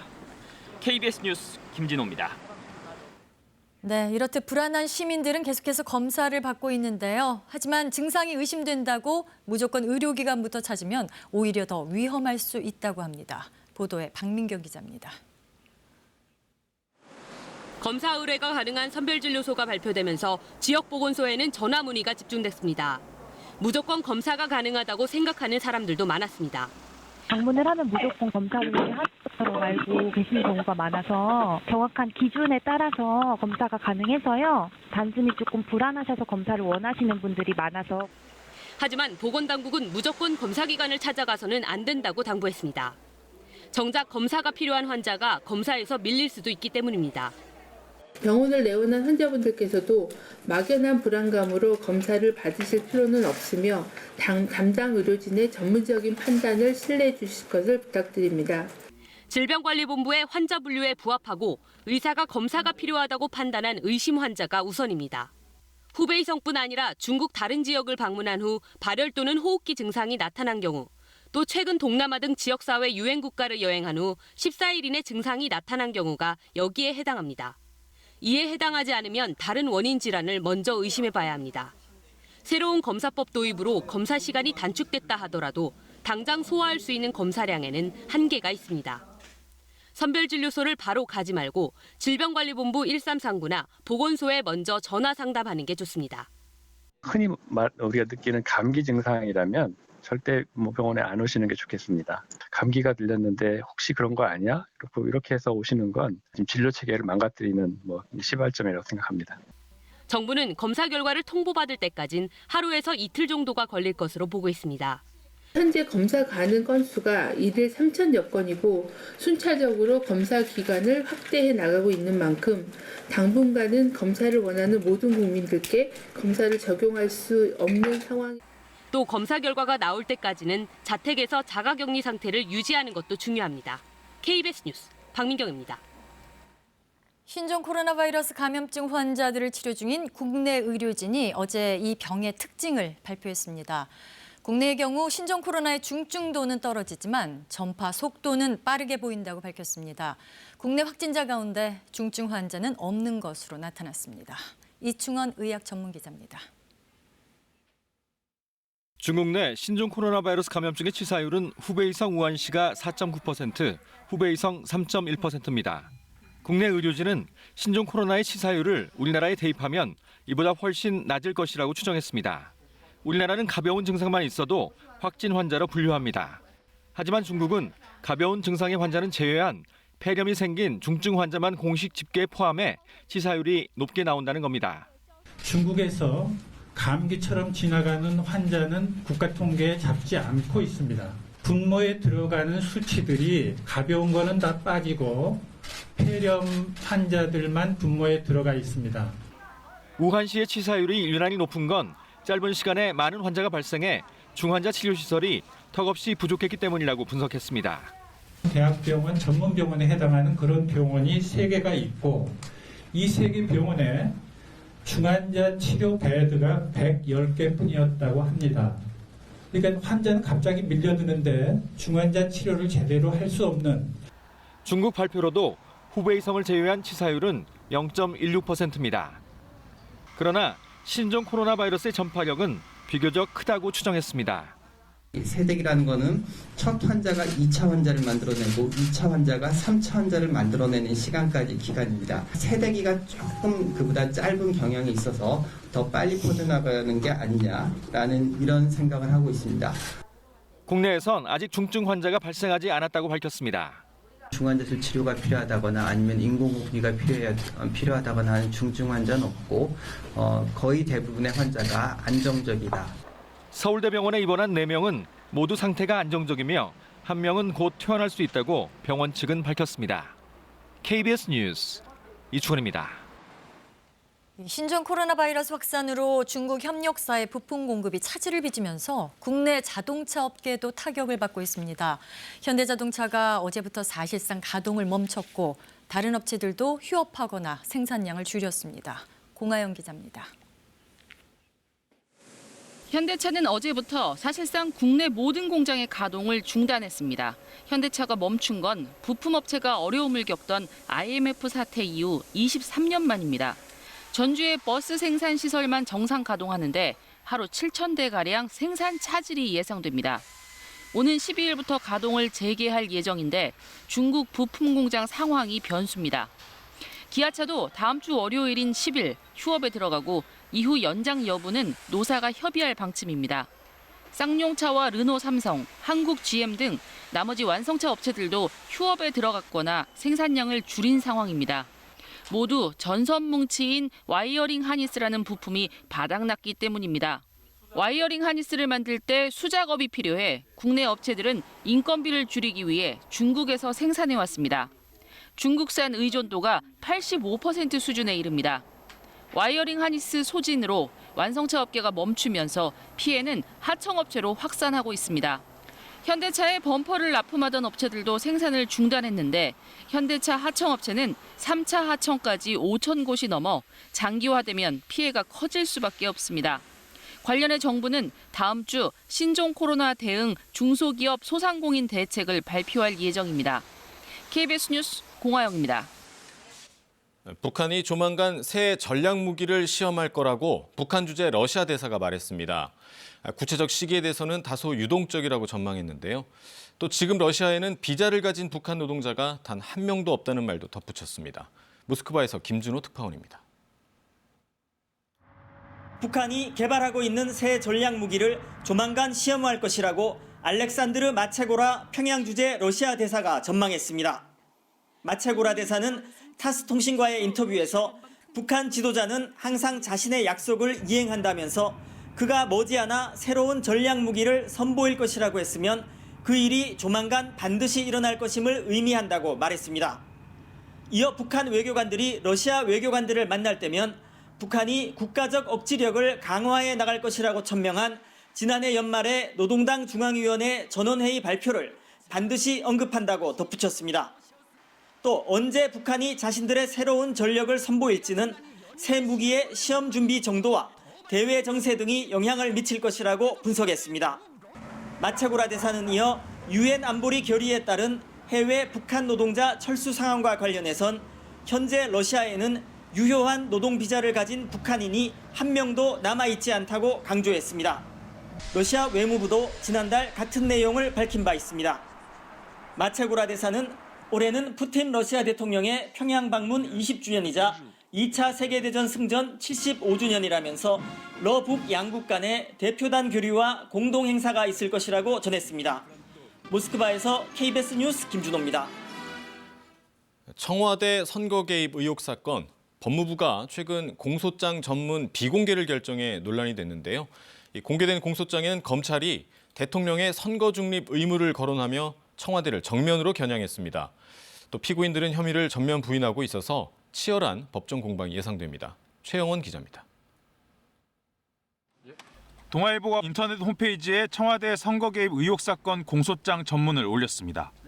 A4 용지 71페이지 분량의 공소장 첫머리에서 검찰은 공무원의 선거 중립 의무부터 언급했습니다. 특히 대통령이나 대통령 업무를 보좌하는 공무원에겐 다른 공무원보다도 선거에서의 정치적 중립이 더욱 특별히 요구된다며 이번 사건이 청와대의 조직적 선거 개입이라는 시각을 분명히 했습니다. 검찰은 이를 뒷받침하는 근거로 송철호 울산시장의 당선을 위해 청와대 7개 비서관실이 각각 업무를 분담해 개입했다고 공소장에 밝혔습니다. 먼저 민정비서관실과 반부패 비서관실은 김기현 전 울산시장의 측근비리 의혹 첩보를 생산해 경찰에 이첩하고 이후 국정상황실과 함께 경찰 수사 상황을 모두 21차례에 걸쳐 보고받았다고 검찰은 적시했습니다. 또 검찰은 당시 청와대 균형발전 비서관실 장모행정관이 송 시장 측의 청탁을 받아 김기현 전 시장의 공약인 산재 모병원의 예타 탈락 사실 발표를 미뤘다고 봤습니다. 공천 개입 의혹에 대해서도 검찰은 한병도 전 정무수석이 송 시장의 단수 공천을 위해 경쟁자였던 임동호 전 민주당 최고위원에게 시장 경선 출마 직전까지 수차례에 걸쳐 공기업 사장, 총영사 등 자리를 제안했다고 검찰은 보고 있습니다. 하지만 당사자들은 이 같은 공소장 내용이 명백한 허위다, 굉장한 공소장이다라며 전면 부인하고 있습니다. 따라서 법정에서도 치열한 공방이 예상됩니다. 한편 법무부는 공소장 전문 비공개 논란과 관련해 앞으로는 공소장 전문을 공판 첫 기일 이후 절차를 거쳐 국회와 언론에 제출하겠다는 입장을 밝혔습니다. KBS 뉴스 최영원입니다. 험지에 나가겠다며 한 달 넘는 장고를 거듭했던 황교안 자유한국당 대표가 어제 결국 종로 출마를 선언했습니다. 대선 주자 선호도 1, 2위가 맞붙는 빅매치가 성사되면서 총선 전국이 달아오를 것으로 보입니다. 박혜진 기자입니다. 결국은 종로였습니다. 험지 출마 공언 뒤 한 달 만에 답을 내놨습니다. 저 황교안 종로 지역구 출마를 선언합니다. 이미 예비 후보로 등록한 이낙연 전 총리는 선의의 경쟁을 기대한다고 했습니다. 제 개인의 마음을 말씀드리자면 신사적인 경쟁을 한번 펼쳤으면 하는 기대를 가지고 있습니다. 전직 총리 간 대선 주자 선호도 1, 2위의 맞대결. 하지만 황 대표는 종로 빅매치를 이렇게 설명했습니다. 이런 부분 좀 어떻게 극복하실지. 어떤 1대1의 경쟁이 아니고 문재인 정권과 저 황교안과의 싸움입니다. 개인 대결이 아닌 정권 심판론으로 맞서겠다는 겁니다. 황 대표가 종로 출마를 선언하면서 그간 표출됐던 이른바 TK 물갈이론에 대한 반발에도 영향을 미칠 것으로 보입니다. 당장 종로 출마 선언 뒤 중진들을 압박했습니다. 내가 먼저 죽어야 우리가 살 수 있다고 생각합니다. 아마 우리 당의 여러 중진 의원들께서도 저와 생각이 같으리라고 생각합니다. 하지만 홍준표 전 대표는 황 대표의 종로 출마를 환영하면서도 다만 자신의 서울 복귀는 너무 늦었다고 했습니다. 김영호 공관위원장도 환영의 뜻을 밝혔는데 중량급 인사들의 전략 배치 등을 예고했습니다. 주춤했던 공천 작업에 속도가 붙을 전망입니다. KBS 뉴스 박혜진입니다. 이런 가운데 바른미래당 손학규 대표가 대한신당, 민주평화당과의 통합을 공식 선언했습니다. 또 민주당을 제외한 대부분 정당이 간판을 새로 달 준비를 하는 중이고 이미 창당을 마친 곳도 있습니다. 이렇듯 정계 개편 움직임이 빨라진 이유, 바로 선관위 보조금 때문인데요. 신지혜 기자가 보도합니다. 잇따른 탈당으로 교섭단체 지위를 잃은 바른미래당, 대한신당 또 평화당과의 통합을 서두르고 있습니다. 대한신당 및 민주평화당과의 통합 작업을 시작해 나가도록 하겠습니다. 내일이라도 3당 통합선언이 이루어지기를 바랍니다. 당장 12일 창당이 목표인데 배경에는 선관위 보조금이 있습니다. 현역 의원 수가 많을수록 무조건 유리하기 때문입니다. 선관위가 이달 14일에 지급하는 정당 보조금은 모두 110억 원. 이 가운데 교섭단체가 일단 절반을 가져갑니다. 지금 정당 상황으로는 민주당과 한국당이 38에서 39억 원, 5석 이상은 6에서 10억 원, 그 미만은 2억 원을 받습니다. 바른미래당은 10억 원을 받게 되는데 만약 합당으로 최소 28석짜리 교섭단체가 되면 액수는 25억으로 확 늘어납니다. 2배 반 이상 받을 수 있는 겁니다. 총선을 앞두고 다음 달 30일에 지급되는 선거 보조금은 440억 원. 정당별 액수 차이도 더 커질 수밖에 없습니다. 같은 이유로 지난 5일에 창당한 한국당의 비례정당 미래한국당도 최소 20명의 의원을 모을 생각이었지만 녹록지 않은 상황입니다. 그거는 없으면 없는 대로 저희가 알아서 그냥 걸어서 다니면서라도 저희들을 홍보하도록 하겠습니다. 내일 창당을 앞둔 안철수 전 의원의 신당은 바른미래당의 안철수계 의원 7명이 출당 처리돼 당적으로 옮기면 다음 달 말 선거 보조금 일부를 배분받을 수 있습니다. KBS 뉴스 신지혜입니다. 어제 낮부터 추위는 한풀 꺾였습니다. 오늘 서울의 아침 기온 영하 1.9도, 낮 기온 4도로 주말에는 추위 걱정이 덜하겠습니다. 하지만 바깥 활동 계획하신 분들은 미세먼지를 주의하셔야겠습니다. 오늘 서쪽 지역을 중심으로 미세먼지 농도가 높게 나타나겠고요. 강원 지역은 오전에 일시적으로 미세먼지 농도가 높을 것으로 예상됩니다. 여기에 대기까지 건조합니다. 서울을 비롯한 곳곳에 건조주의보가 발효 중인데요. 산간과 해안 지역으로는 바람까지 강하게 불 것으로 보여서 작은 불씨라도 꼼꼼히 살펴보셔야겠습니다. 현재 충청과 호남 서해안 지역에는 약하게 눈이 날리는 곳이 있습니다. 이 눈은 아침에 모두 그치겠는데요. 하지만 동풍이 불면서 오후부터 밤 사이 동해안 지역에는 비나 눈이 내리는 곳이 있겠습니다. 특히 강원 동해안 지역은 내일 새벽까지 3에서 최고 10cm 정도의 많은 눈이 내려 쌓이겠습니다. 현재 기온 살펴보겠습니다. 서울이 영하 1.9도, 철원이 영하 3.8도 가리키고 있고요. 광주가 2.1도, 대구 1.5도로 남부지방은 영상권의 기온을 보이는 곳도 있습니다. 한낮에는 서울이 4도, 대전 6도 예상되고 광주가 7도, 부산 10도로 어제보다 기온이 높겠습니다. 바다의 물결은 동해상에서 최고 4m까지 거세게 일겠고요. 동해안에서는 너울성 파도를 주의하셔야겠습니다. 일요일인 내일은 새벽에 동해안 지역에 눈비가 그치고 나면 전국에 구름만 많이 끼겠습니다. 다음 주 중반에는 전국에 눈비 소식이 들어있습니다. 날씨 전해드렸습니다. 이명박 정부 시절 불법 정치 공작 등을 벌인 혐의로 기소된 원세훈 전 국정원장에게 법원이 징역 7년을 선고했습니다. 재판부는 반헌법적인 행위를 엄벌해야 한다고 판결 이유를 밝혔습니다. 김채린 기자의 보도입니다. 2017년 국정원 적폐청산 TF 조사로 드러난 민간인 댓글 부대. 원세훈 전 국정원장은 여론 조작에 동원된 댓글 부대와 우파 단체를 지원하기 위해 60억 원이 넘는 국정원 예산을 빼돌린 혐의로 같은 해 12월 기소됐습니다. 이를 시작으로 2018년 12월까지 검찰은 모두 9차례에 걸쳐 원 전 원장을 기소했습니다. 2년여의 재판 절차를 거쳐 법원은 어제 원 전 원장에게 징역 7년에 자격정지 7년을 선고했습니다. 국정원 외곽단체를 민간단체로 가장해 대통령의 안보정책 등을 홍보하고 청와대 지시로 어용노조 설립을 위해 국정원 자금을 지원하고 야권 인사들을 견제하고 감시한 행위 등 많은 정치 공작과 국고손실 혐의가 유죄로 판단됐습니다. 직위 유지를 위해 원 전 원장이 이명박 전 대통령과 이상득 전 의원에게 모두 2억 원이 넘는 국정원 돈을 뇌물로 준 혐의도 인정됐습니다. 재판부는 원 전 원장이 반헌법적 범죄를 저질러 국정원의 위상이 실추되고 국가안전보장 기능도 심각히 훼손됐다고 밝혔습니다. 또 다수의 국정원 직원들은 불법적인 지시에 그저 복종했고 그 결과 국정원의 조직적 체계적인 범행이 벌어졌다고 재판부는 지적했습니다. 한편 재판부는 직권남용 등 일부 혐의에 대해선 무죄 판단을 내렸습니다. 원 전 원장이 김재철 전 MBC 사장과 공모해 방송인 김미화 씨를 라디오 프로그램에서 하차하게 하고 PD수첩 제작진에게 인사불이익을 줬다는 점이 대표적입니다. 재판부는 그러나 이 같은 행위가 법리상 죄가 안 된다는 것이지 합법이라는 뜻은 아니라며 이 점을 유념하라고 강조했습니다. KBS 뉴스 김채린입니다. 줄기세포 치료제를 개발하는 회사 네이처셀 라정찬 회장이 주가 조작 혐의 1심 재판에서 무죄를 선고받았습니다. 검찰은 징역 12년에 300억 원의 벌금을 구형했지만 법원은 검찰 증거를 인정할 수 없다고 판단했습니다. 우한솔 기자입니다. 1심에서 무죄를 선고받은 네이처셀 라정찬 회장. 벅찬 표정으로 취재진 앞에 섰습니다. 겸손하게 줄기세포 연구해서 많은 사람들 생명을 구할 수 있도록. 네이처셀은 2017년 수술 없이 주사로 퇴행성 관절염을 치료하는 조인트 스템을 개발했다고 발표했습니다.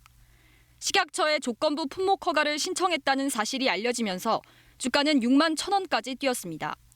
하지만 임상 환자 수가 너무 적다는 등의 이유로 허가가 반려되자 주가는 일주일 만에 2만 원대로 내려앉았습니다.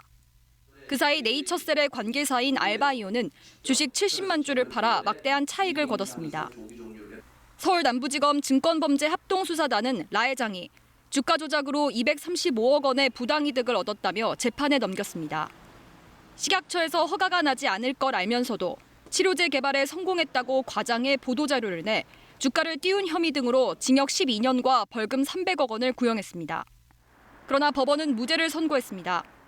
식약처가 허가하지 않을 걸 알면서도 라 회장이 주가를 올리기 위해 일부러 품목 허가를 신청했다고 보기 어렵고 보도자료를 내 홍보한 것도 기업의 자유라는 겁니다. 검찰은 또 라 회장이 2015년 유상증자 때 사기적 부정거래를 한 혐의가 있다고 주장했지만 법원은 검찰이 혐의 사실과 관련 없는 것들까지 압수해 영장주의 원칙을 위반했다며 증거 능력을 인정할 수 없다고도 꼬집었습니다. 1심 선고에서 무죄가 선고되자 네이처셀의 주가는 30% 가까이 올라 상한가를 기록했습니다. KBS 뉴스 우한솔입니다. 지금 세계는 먼저 미국 대통령 선거 소식입니다. 민주당 아이오와 경선 최종 승자가 사흘 만에야 가려졌습니다. 무명의 부티지지가 샌더스 상원의원을 간발의 차로 앞서 승리했는데요. 하지만 개표 과정과 결과에 문제 제기가 잇따르면서 후폭풍이 거셉니다. 워싱턴에서 김은규 특파원입니다. 사상 초유의 개표 지연으로 민주당 아이오와 코커스는 사흘 만에야 최종 결과를 내놨습니다.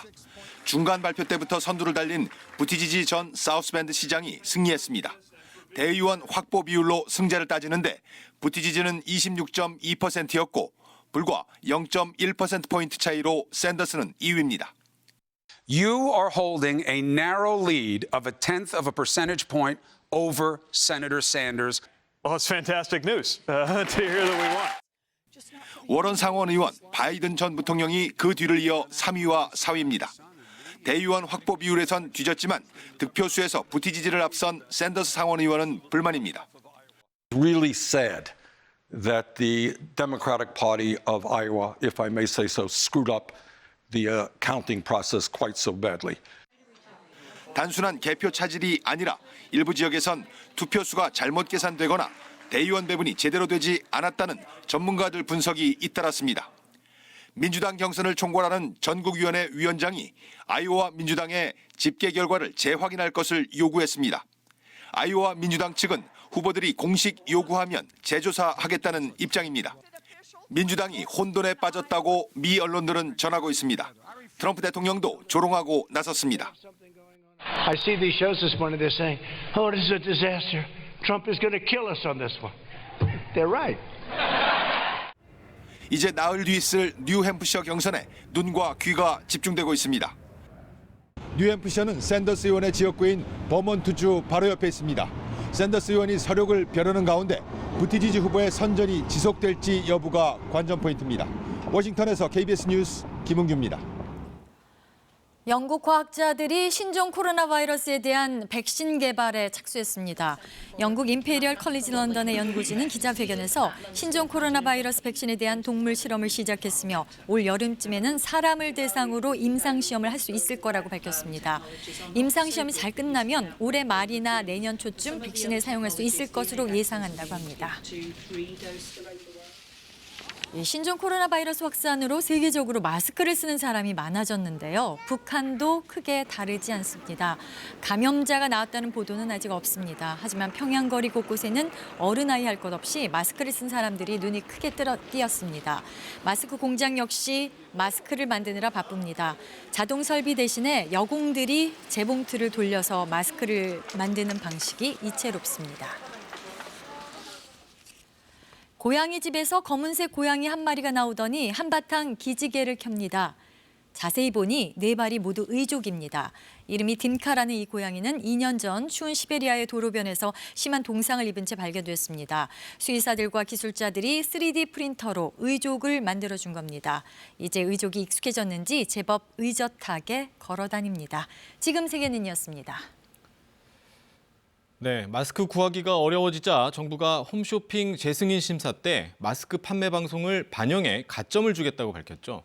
그런데 어제 새벽 한 홈쇼핑 업체가 이 마스크 판매를 예고해놓고 방송 시작도 전에 물건을 다 팔아버려서 소비자들의 불만이 쏟아지고 있다고 합니다. 어떻게 된 일인지 조혜진 기자가 취재했습니다. 현대 홈쇼핑은 어제 새벽 4시부터 방송을 통해서만 마스크를 판다고 예고했습니다. 국내 제약업체의 KF94 마스크 60개를 39,900원에 팔기로 했습니다.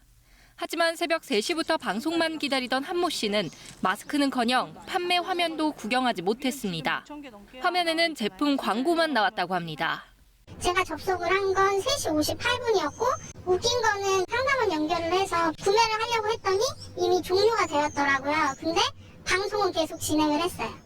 더 황당한 건 방송 시간 30분 전 이미 준비한 마스크가 매진됐다는 겁니다.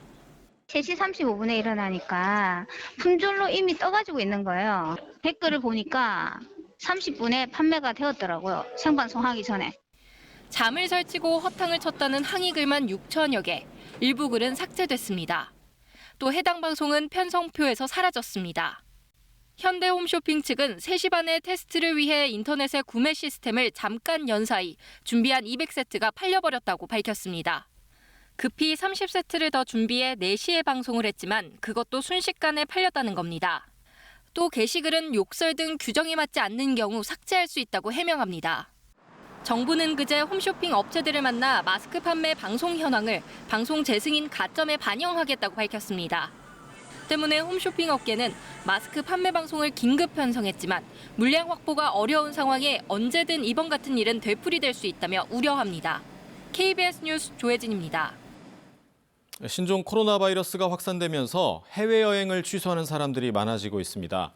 그런데 질병 확산에 따른 여행 취소와 관련해선 별도의 위약금 규정이 없다 보니 소비자나 여행사 간 분쟁으로 이어지는 경우가 늘고 있습니다. 손은혜 기자가 취재했습니다. 베트남 여행을 가려던 최경옥 씨 부부. 신종 코로나 확산으로 여행을 취소했습니다. 여행을 일주일 정도 앞두고 30%의 취소 수수료, 1인당 17만 원 가량을 물었습니다. 큰 병이 많이 돌아다니는 상황이니까 그래서 자제하려고 했던 것뿐인데 일반 상황에서 단순 변심한 거와 똑같은 30%를 차감한다고 하니까 좀 화가 났던 거죠. 신종 코로나 바이러스 발원지인 중국뿐 아니라 세계 각국에서 확진자가 잇따르자 해외여행 취소도 갈수록 늘어 6만 명이 넘습니다. 하지만 취소 수수료는 경우에 따라 다릅니다. 대부분 여행사는 중국과 마카오, 홍콩 여행은 취소 수수료를 부과하지 않기로 했습니다. 그러나 그 외 지역은 질병 확산과 관련해 별도 기준이 없어 표준 약관에 따라 수수료를 부과하고 있습니다. 표준 약관에 따르면 여행 30일 전까지는 계약금을 모두 돌려받을 수 있지만 여행일이 가까워질수록 수수료가 늘어 요금의 최대 50%까지 물어줘야 합니다. 여행 유의 국가도 아니고 아무것도 아닌 상태에서 소비자의 그 개인적인 불안감과 그 심리적인 우려만 가지고 사실 약관상 취소 수수료를 부과할 수밖에 없는 입장이거든요. 이런 가운데 한 태국 전문 여행업체는 신종 코로나 바이러스 사태 이후 문을 닫고 연락이 끊긴 상황입니다.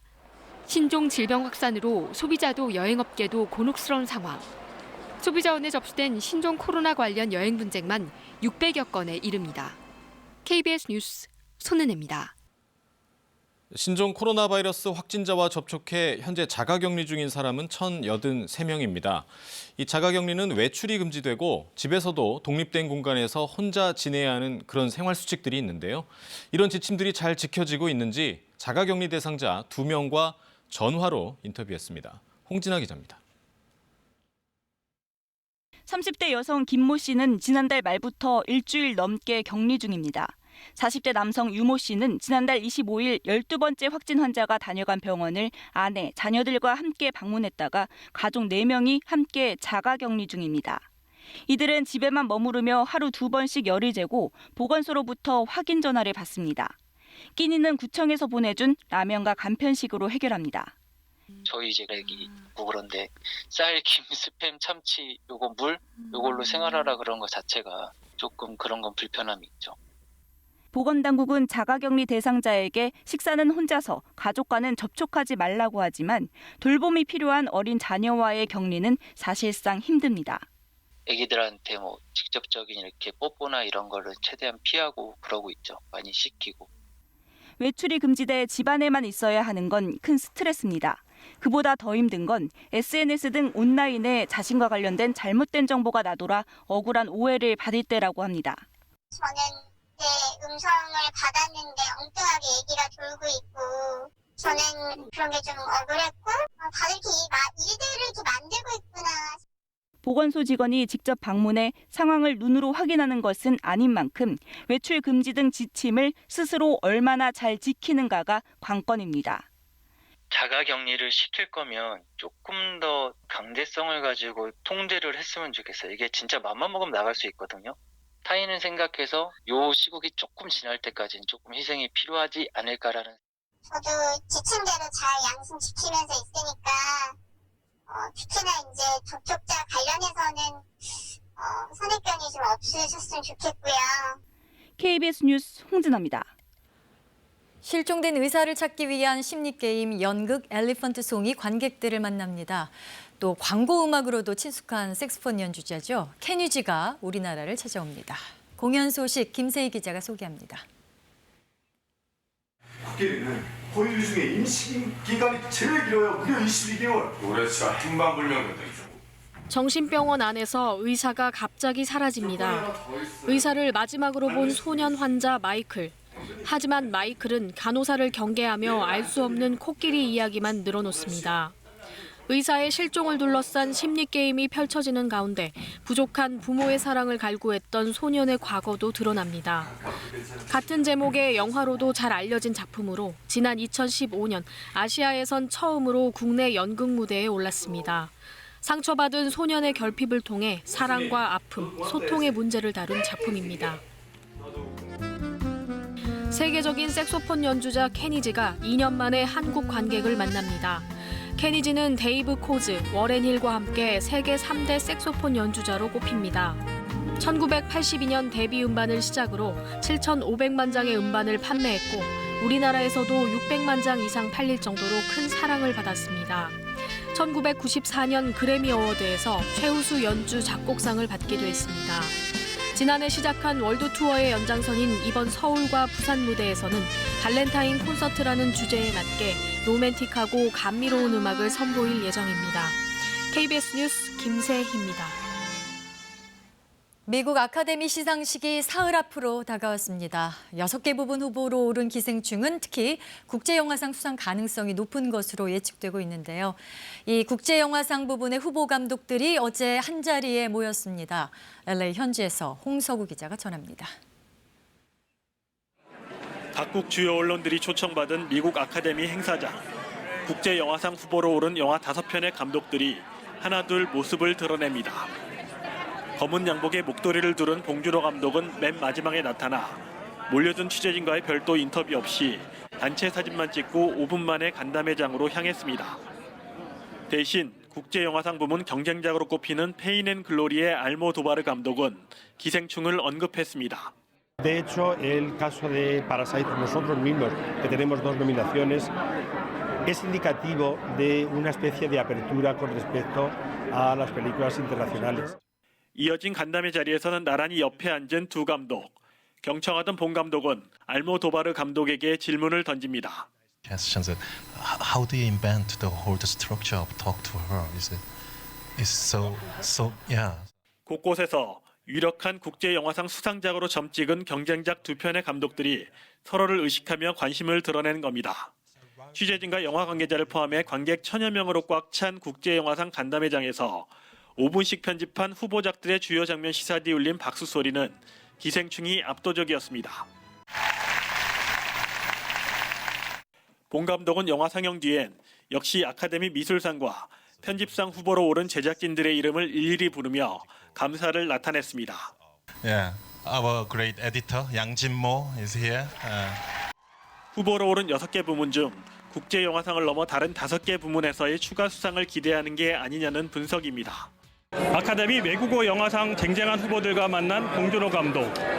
예측 사이트에서는 봉 감독의 수상 가능성을 높게 예측하고 있습니다. 로스앤젤레스에서 KBS 뉴스 홍석우입니다. 네, 이 시각 교통 상황 살펴보겠습니다. 한국도로공사입니다. 겨울은 교통량이 적은 계절이기도 하지만 이번 주말은 신종 코로나의 영향까지 있어서 교통량이 많지 않겠습니다. 그래서 오늘 주요 고속도로 지방 방향 정체 역시 심하지 않겠는데요. 지방 방향 교통량은 오전 11시경 가장 많겠고요. 오후 5시면 대부분 풀릴 것으로 예상됩니다. 지금 고속도로 상황 많이 막히지는 않습니다. 오늘 오후경 수도권을 중심으로 정체가 예상되는 만큼 100번 서울 외곽선 이용하실 분들 계획에 참고하시고요. 1번 경부고속도로 부산 방향으로 죽전 일대 정체가 이제 막 시작되고 있습니다. 이 부근 정체만 지나면 그 이후로는 수월하지만 서울 요금소 작업 구간을 주의해 주시기 바랍니다. 50번 영동고속도로 강릉 방향도 교통량이 조금씩 증가하고 있지만 아직까지는 전 구간 넉넉하게 차 간격 유지하고 이동하실 수 있고요. 52번 광주 원주 간 고속도로 역시 원주 방향으로 전 구간 소통 상태 좋습니다. 운전 후 손 씻기 항상 생활화해 주시고요. 한국도로공사 교통방송이었습니다.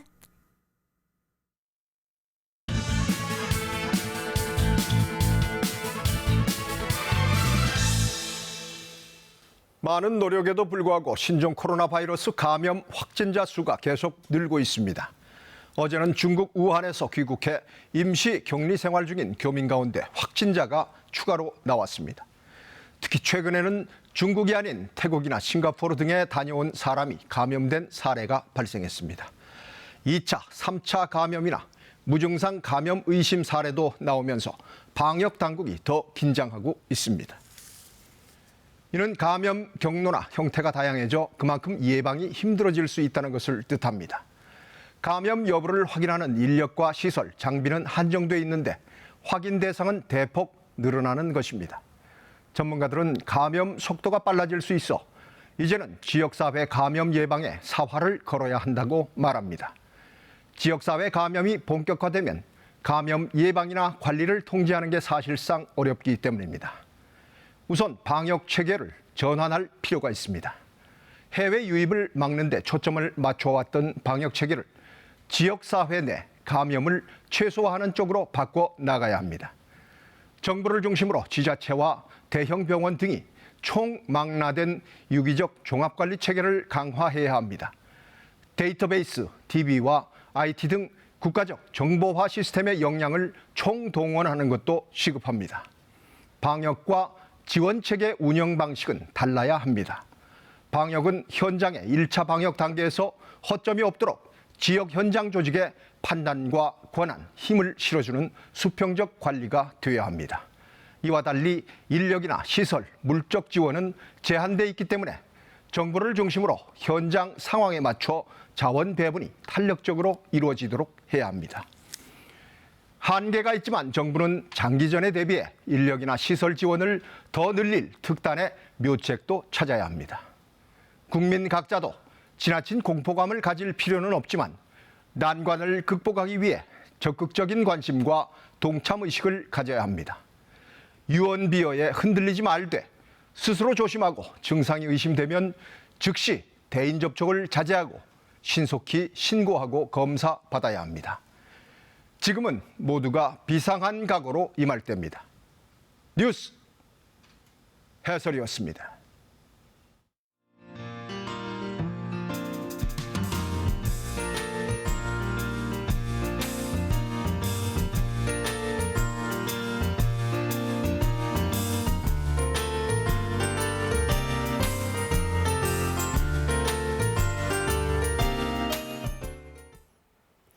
주말인 오늘 추위는 한풀 꺾였습니다. 오늘 서울의 아침 기온 영하 1.9도, 낮 기온 4도로 어제보다 조금 높겠는데요. 하지만 이렇게 기온이 오르니까 또다시 미세먼지가 찾아왔습니다. 오늘 바깥 활동 계획하신다면 미세먼지 예보를 참고하셔야겠습니다. 오늘 서쪽 지역을 중심으로 미세먼지 농도가 높게 나타나겠고요. 강원 지역도 오전에는 미세먼지 농도가 높을 것으로 예상됩니다. 여기에 대기까지 무척 건조합니다. 서울을 비롯한 내륙 지역 곳곳에 건조주의보가 발효 중인데요. 오늘은 산간과 해안 지역을 중심으로 바람까지 강하게 불 것으로 보여서 불씨 관리를 철저히 해주시기 바랍니다. 지금 충청과 호남 서해안 지역으로는 약하게 눈이 날리는 곳이 있습니다. 이 눈은 아침에 모두 그치겠는데요. 동풍이 불면서 동해안 지역은 오늘 오후부터 밤 사이에 비나 눈이 내리는 곳이 있겠습니다. 강원 동해안 지역에는 내일 새벽까지 3에서 최고 10cm 정도의 많은 눈이 내리는 곳도 있겠습니다. 현재 기온 살펴보겠습니다. 서울이 영하 1.9도, 광주가 2.1도, 부산 0.8도로 어제 아침보다 기온이 높습니다. 한낮에는 서울이 4도, 청주 5도 예상되고요. 광주, 대구 7도로 어제보다 2도에서 8도가량 기온 높겠습니다. 날씨 전해드렸습니다. 토요일 아침 뉴스광장 마치겠습니다. 시청해주신 여러분 고맙습니다.